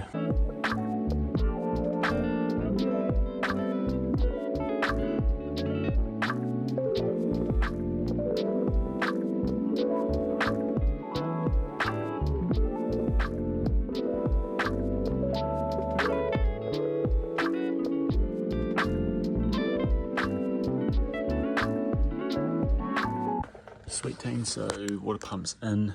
Had a bit of a bastard with some of these bolts. I don't think it's necessarily the bolts themselves, but it's possibly after the vapor blasting process. The threads might have a little bit of like dirt in them maybe, or it could just be that they're so clean there's no grease or oils or anything to give any sort of lubrication when you're tightening them up, so they're a bit harder to tighten up, and some of them I could barely get done up, which then started stripping, well not stripping, but sort of polishing the threads on the bolts, which isn't good. So I got actually this stuff out here, which I've had for a while. This is something that Tassos uses. If you haven't checked him out, he's obviously the flippin' Mercedes god of maintenance. Like an expert. Obviously I'm just a DIYer, but I saw him using this and I chucked some of that on the little M8 bolts here, and they just did right up, torqued perfect, done. So if you're having issues like that, you can use the fastener lube, assembly lube. Yeah, cool. So we've cleaned all that up. It's looking, if you look at the old video, like everything looks mint. Like if I look at it close, I'm like, oh, there's just a little imperfection, but it's flipping mint compared to what the car was when we did it in part one, we pulled everything off.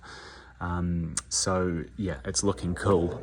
It'd be cool if it was the whole engine, obviously, it would look a lot better, but it's better than nothing. So we're gonna lift the car up now and we're gonna put this bottom oil pan on. This one, thankfully, is the easiest pan to put on because there's no freaking special things you've got to avoid hitting or sliding around or dodging. You just need to put the bead as well, just around the inners of the bolt holes. Whereas on the upper pan, some of it was around the outer ones and some was the inner ones, so you had to be very careful. Whereas this one, it's just literally inners the whole way around. So, just going to quickly go around with the tool on it and just strip out with this blade here just the leftover little bits of silicone, clean the surface, clean underneath as well, and then we're sticking the bastard on. And for this one I bought brand new beautiful bolts for the oil pan. So while the upper one is a mix of old and new, well, it was two new ones. These two here are the old ones that I used. They connect to the rear main seal. Got two brand new ones in there. These are new for the upper pan, so at least the bottom pan, so at least the bottom pan will look nice and new, you could say. Cool, let's go.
Trailer that just rattles the whole time, so you've got to play music pretty loud in this car when you're towing the trailer. So we have to drive down to, I haven't mentioned in the videos yet, but I'm getting a new, I did in part one actually, mentioned getting a new bumper. So a new genuine bumper from Mercedes, I could order it from the dealership for $2,800 plus tax. and there was like a sort of undefined wait period, probably several months, I think they said. So it would be manufactured and sent over. So $2,800 is about $1,800 US, which isn't actually that bad for a genuine manufactured AMG W211 E55 bumper. I looked at it and I thought, that's a lot of money, and you've still got to buy the chrome inserts, you've got to buy the tow hook cover, you've got to buy all of the little bits that go into the bumper. It's not a complete bumper, remember, so you'd probably be spending $3.5 grand all up, you know, let's being realistic about it. So your next option that obviously any of us will do is look at a parts car if there's any wrecking other E55s out there, and thankfully there was one in New Zealand here, located in Rotorua, which is a sort of like a tourist city where there's thermals, hot pools, there's gondolas and luges, and yeah, it's a place known for smelling like sort of off eggs, which is a sulfur smell from the thermals. So if you've come to New Zealand, most people visit it. So it's about 2.5 hours from where I am, so we're just leaving now in the afternoon to go pick it up. So we're going to go pick up this bumper, paying $1,000 for it, off a mint example, I'm told, 211 E55. Had a look at the photos, the bumper is mint, and thankfully it's in alabaster white, which my car is. So this is off a late 2003 build, February 2004 build, so a couple of months older than my one. E55 alabaster white, Japanese as well, JDM model, so it'll be an exact match. And for the $1,000, I'm obviously getting the bumper, and I'm also getting paying attention at a busy intersection, I'm getting the bumper, and I'm also getting the fog lights, the genuine AMG fog lights, and also the styrofoam or polystyrene inserts, and also the black AMG specific grills that affix to that bumper. So it's a pretty good deal, I think. So I'm going to go pick that up now and bring it back. Let's wait till we see it, because I'm sure there'll be some more defects to it that they probably haven't told me about, but that's fine. The only clear ones that I didn't think about before I sort of committed to it, which doesn't matter, was that the bumper has Euro plate screws on it. So unfortunately, New Zealand, obviously, unlike I think California, most places in the world require a front and a rear bumper. This car has been pre-drilled with a standard number plate, or license plate as Americans call it. So it affixes. It's about the same size as an American license plate. You know, your European cars, they have Euro plates, as we call them in New Zealand, so you can also get a Euro style plate that goes on that car. And unfortunately, the person that has had the car, has drilled in European plates, which is nice, but that's not what I like. I like the sort of smaller, less in your face Kiwi plates, which are just, you know, the number plates you see on all my videos, they're just basic plates. So what I'm going to have to do is we're going to have to sand back those holes. You know what? Actually, we only need to sand back. So there's holes for the standard plate and there's holes for the Euro plate. So the holes for the Euro plate, when you put my number plate on, there's going to be holes sticking out either side still. So basically, we need to sand those back. You know, fill them. So fill them with bog, and then paint over them.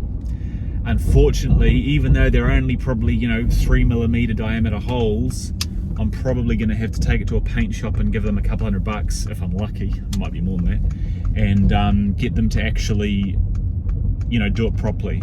Because yes, I could do that myself, but by the time I put the effort in painting them and stuff, I'm picking it's going to be pretty obvious when you polish the bumper up and look at it. You're going to see two little white dots where I've put it, and I don't want to piss around on this. I want it to look mint. So we're just going to, ideally, yeah, if the bumper's stuffed, we'll get the whole thing redone anyway, okay? But if it's actually pretty mint apart from those two holes, I'll just try and get a patch job done, like a blended paint job done on that front number plate part.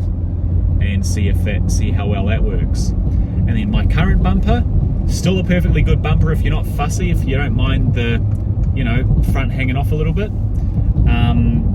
You know, that's fine. I'm going to sell that and hopefully I can recover, say, $500. And then it's only cost me $500 for my new bumper, plus painting. So, yeah, let's get on the road.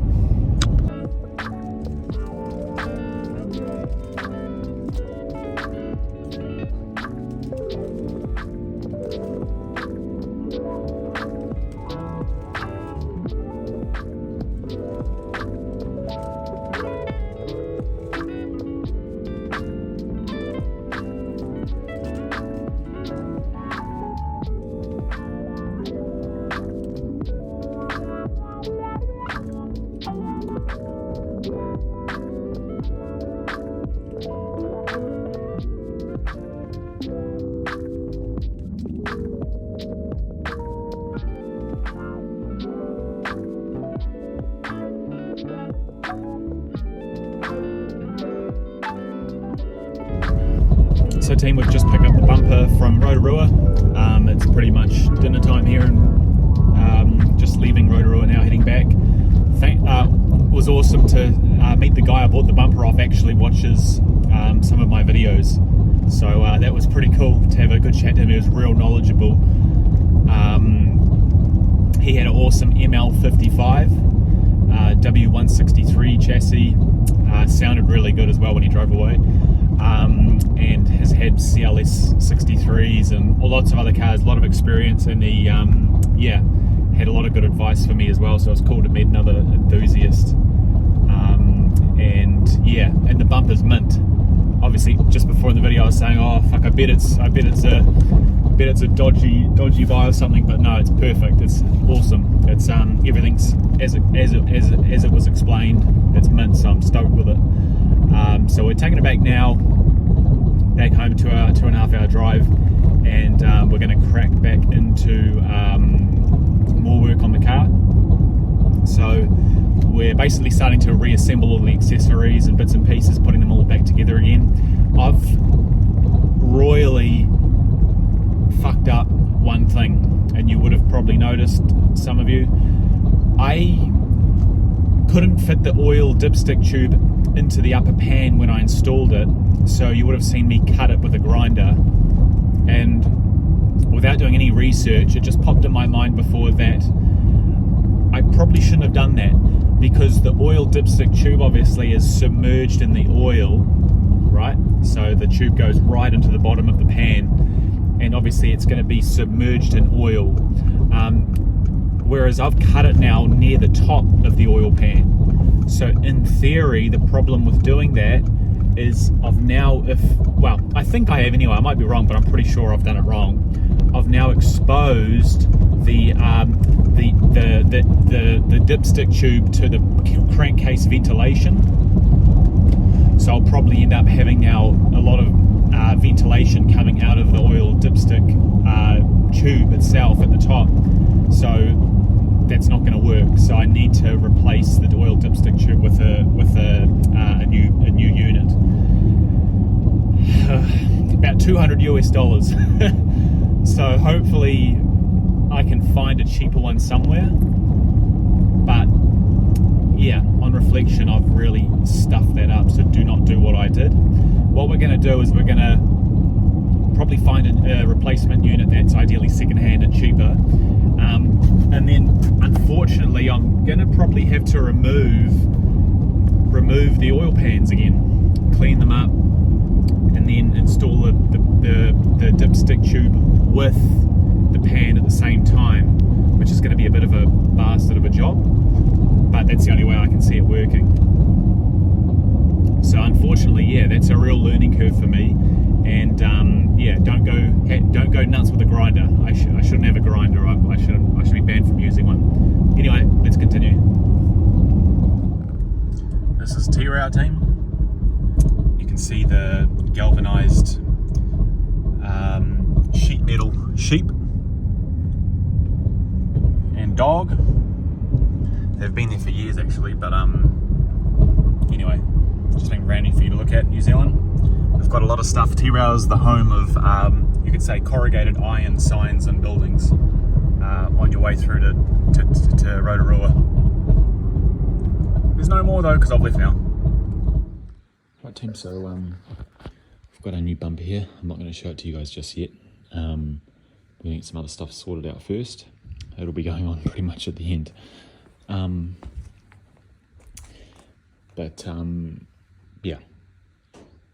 Yeah, I'll try and open it up soon. Anyway, I'm just sort of demotivated by my oil dipstick dilemma. But basically what we're going to do now is just replace the seals in the steering rack here on the front. So we're going to crack these caps off, and there's basically 2 large green O-rings for each one. You know what? This one isn't leaking at all, so I'm actually not going to touch that one. I'm just going to do the one that's already leaking, which is this one. Yeah, I don't think I want to do actually that one since it's not leaking. I'll just leave it. And I'm also going to pull this one out here. And saying that as well, this one's also not leaking, so it's like, do you bother touching it or not? I have already loosened off the connection for it though, so I might just actually do it anyway. But I believe it's like a... Yeah, I believe this one's pressed in over here, so we undo that. And then we undo that screw there, which I've already undone before. And they're apparently little white O-ring thingies. They're not like O-rings, they're like little white, strange looking, I don't even know what the word is for them. So we're going to replace those. I've got them in my stock here. I think those are one of them, but I don't think it's those ones. Yeah, I think it's these things here, these sealing rings. I feel like they could be the inner part of the sealing ring that goes below or above the O-ring. So I'm not sure, but we'll pull that off and have a look. And we'll update you shortly.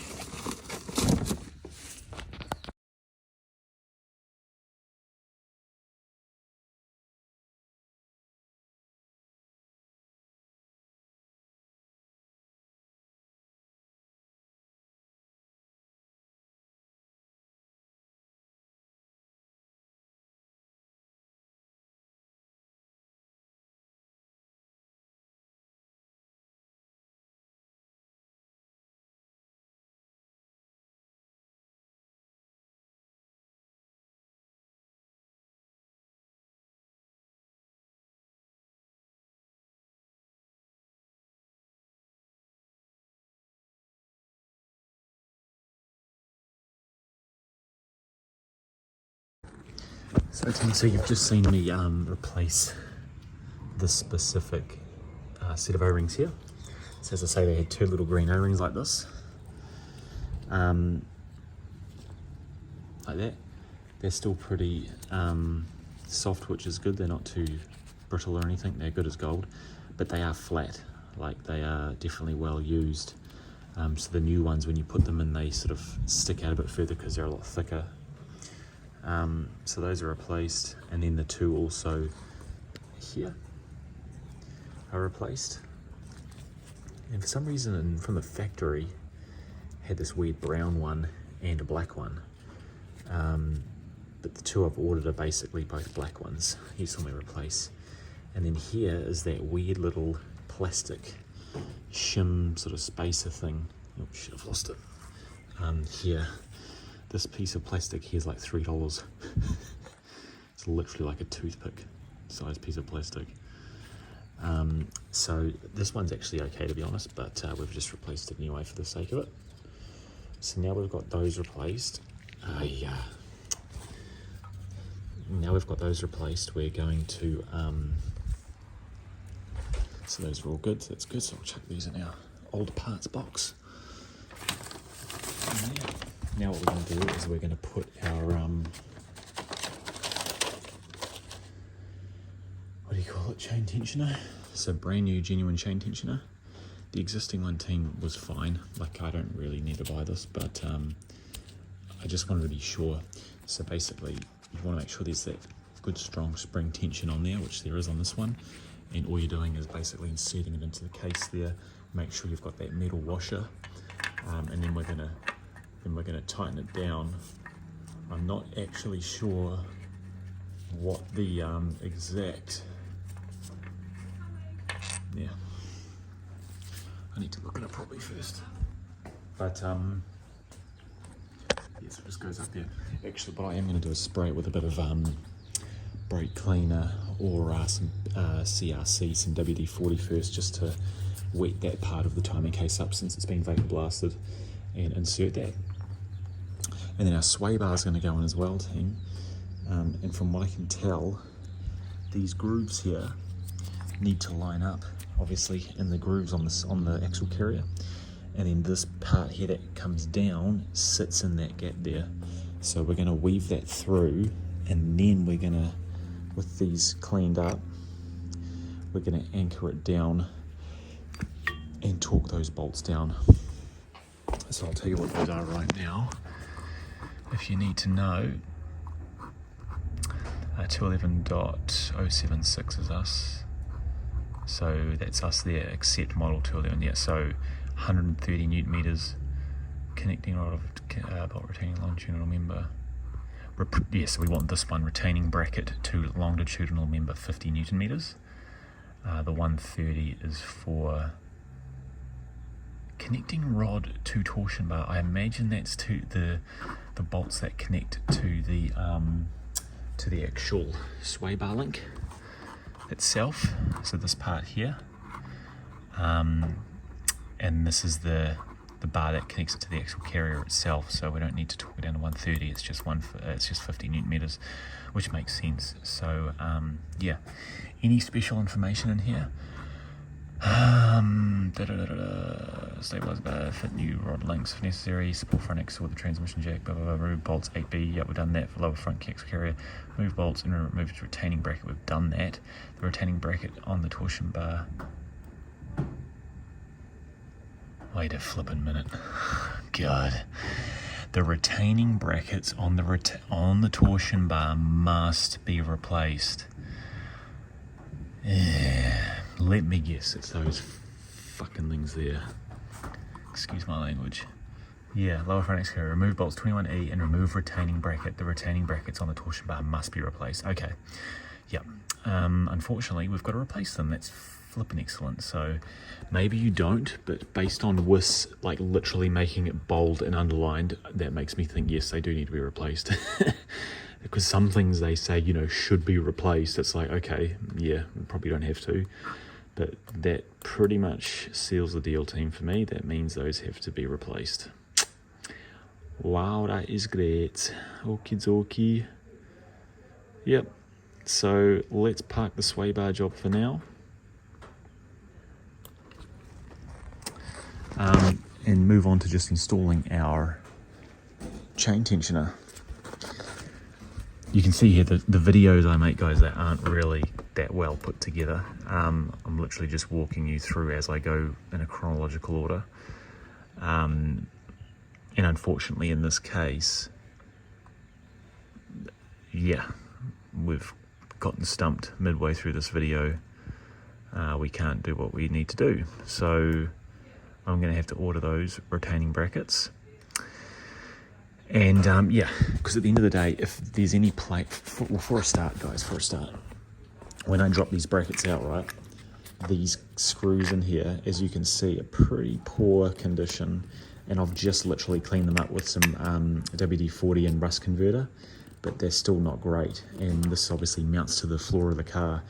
So, you know, I guess over the years, if these have any sort of fatiguing in them, or they've stretched or whatever, it's going to ultimately affect the handling characteristics of the car, even in a subtle way, or it's going to make noises. So yeah, see you later. Let's just get some new ones ordered and move on. I thought I was sort of on the home stretch here, but I'm not now. So oil dipstick, I need to get a new one of those. I've got to get 2 of those now. Yep, let's get this in. Right, team, so chain tension is nice and easy. 80 newton meters to the case, simple as. Make sure you put it back in early on. I was about to go and put my new alternator in and stuff, but that'd be dumb because it's literally right behind the alternator, so that'd be another thing that would screw up my day. So we're just gonna hand tighten it first just to get it biting, and then I'm probably going to straight away chuck a decent size 1/2 inch setup on there, and based on the feeling of it, I might just put a bit of WD-40 like I say, and just fit it. Right team, so tension is in, torque down to 80 newton meters, perfect. So now it's sort of safe to, it's safer to now, what's the word for it? Rotate the engine. We've obviously now got full tension on the chain tensioner, on the guide that tensions the chain, so we can safely rotate it clockwise without risking it skipping a tooth. So that's good. What we're going to do now is something a little different, just because everything's all stalled at the moment and all over the show. We've got some new lines here for the airmatic system. So on part 1, I think I talked about it. Yeah. This line here, team, this specific line, I've bought a new one. This black line here from the output of the pump into the valve block. So I believe this has cracks. So we'll remove it and see what we can find. These little plastic things here, so I'm not going to really fiddle with anything. I believe these are like quick releases here, but I don't want to find out because I don't want to break anything. So I'm just going to use a wrench and gently pull that off. Hopefully we can. No, it's always hard, isn't it? Nothing's easy. Replace that hose. And then finally replace this hose here, this green one. Sorry, the yellow one that attaches. You can see I've already undone part of it. That attaches to the top left airmatic shock here. So I want to rip that full hose out and put a new hose in, because as I mentioned, if you haven't seen in part 1, this car's got 2-year-old brand new Bilstein shocks all round. $7,000 worth of airmatic shock absorbers, and this one already sags on the left front if it's parked for about a week or more. So definitely not good. So I'm picking, if it's not the shock, which it could be the shock, I don't know, but if it's not the shock, it'll be the line to the valve body, the valve block. So we're gonna replace that line with some new airmatic connectors. So I've got a little bit of stock of them already, and some brand new ones as well somewhere. God knows where. Everything's a mess at the moment, which isn't good. And we're gonna replace that. So let's start by just lining the car a bit more, and we'll crack into it.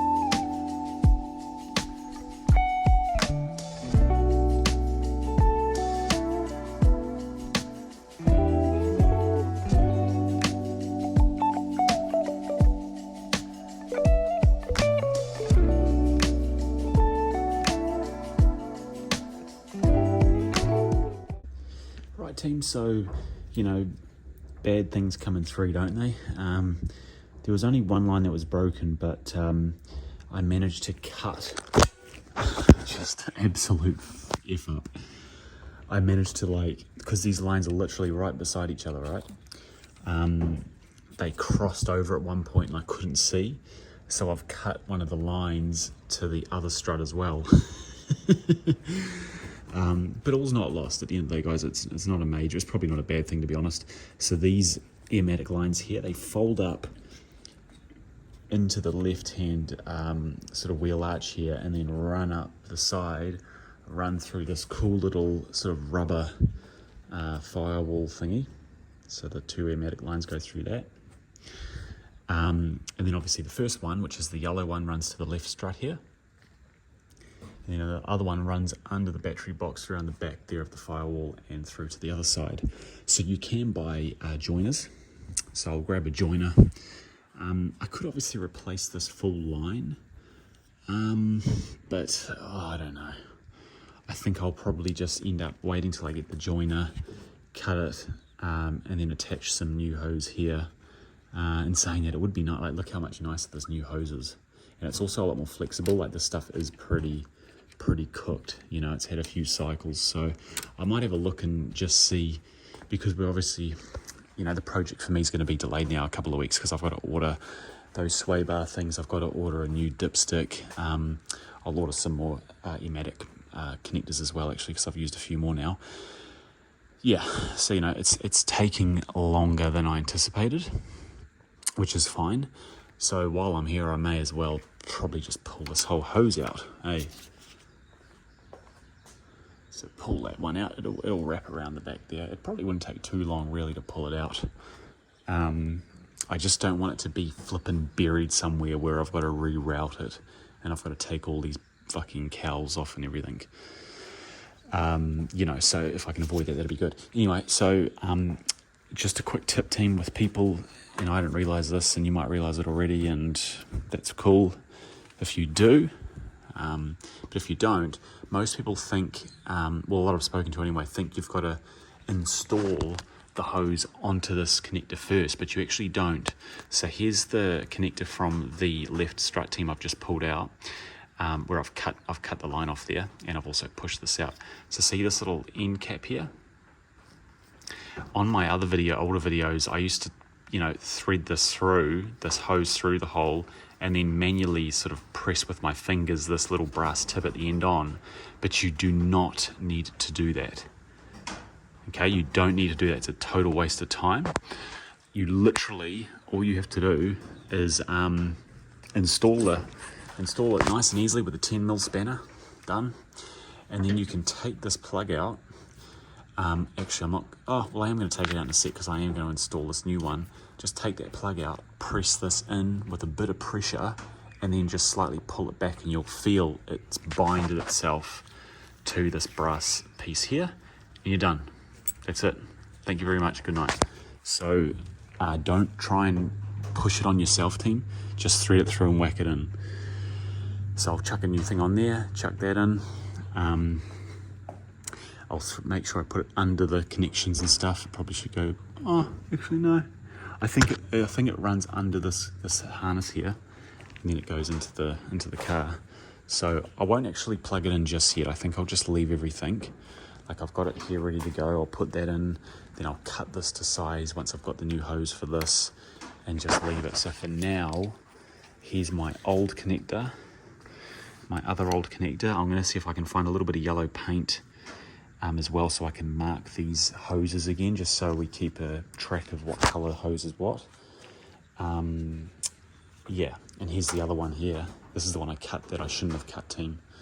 But you can just see, like, I don't know if these have cracks in them or not. This side worked pretty well. Still pretty flexible. Yeah. But I really do feel that somewhere there's a leak on this yellow line, which was the left one. Like, you can't tell me a brand new Bilstein strut's leaking air already after only a couple of years. So I'll chuck that in there. But yeah, yes, I've got my connectors there. I've got some brand new ones actually in my box here. So to just going to order some brand new ones. Oh, there they are. Perfect. Yeah, these guys here. See, that's the part number for the Ematic connectors. So I'm just going to screw this one into that strut. It's probably not a flippin' fully tight air seal, but it's perfectly good enough for now. It's not going to get any sort of dust in there, so don't leave it probably exposed like I've got it there. So I'll chuck this in quickly and then we'll continue. And again, as for this hose here, guys, that hose definitely had a leak. You know how much this piece of plastic costs? It's like $40. I guess $25 US from the dealer. Literal little piece of like drinking straw that's like specifically kinked in the right way to work on this. It obviously goes, I imagine, like that, and that bends around into there. $40. It doesn't even come with these, so I've got to take these off, clean them up, and also fit them onto that new part there. You can see why people don't buy these cars, especially if they don't do it themselves. Cool. You know what, guys? This is the end of part 3. Cutting it here. The stuff I've got to order is going to take a couple of weeks to get here. There's not much I can do. Like the oil dipstick tube needs to go in before I can start really putting the alternator back and sort of getting that bottom end done. The sway bar brackets need to come in before I can put the sway bar back into place. The lower axle carrier.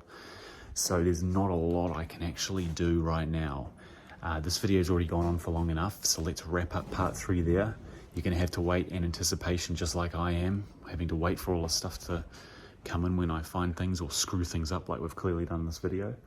But it's all part of learning. At the end of the day, hopefully you guys have learned something from me, or you've learned not what to do, or you've learned what to do. Anyway, cool. Hope you enjoy the video. If you like it. If you think there's anything to improve, let me know. If you've got any questions, or everyone here, I'm sure has advice and ideas on things, so share anything in the comments below. And subscribe if you like my shit videos. But see you in a few weeks. Cheers.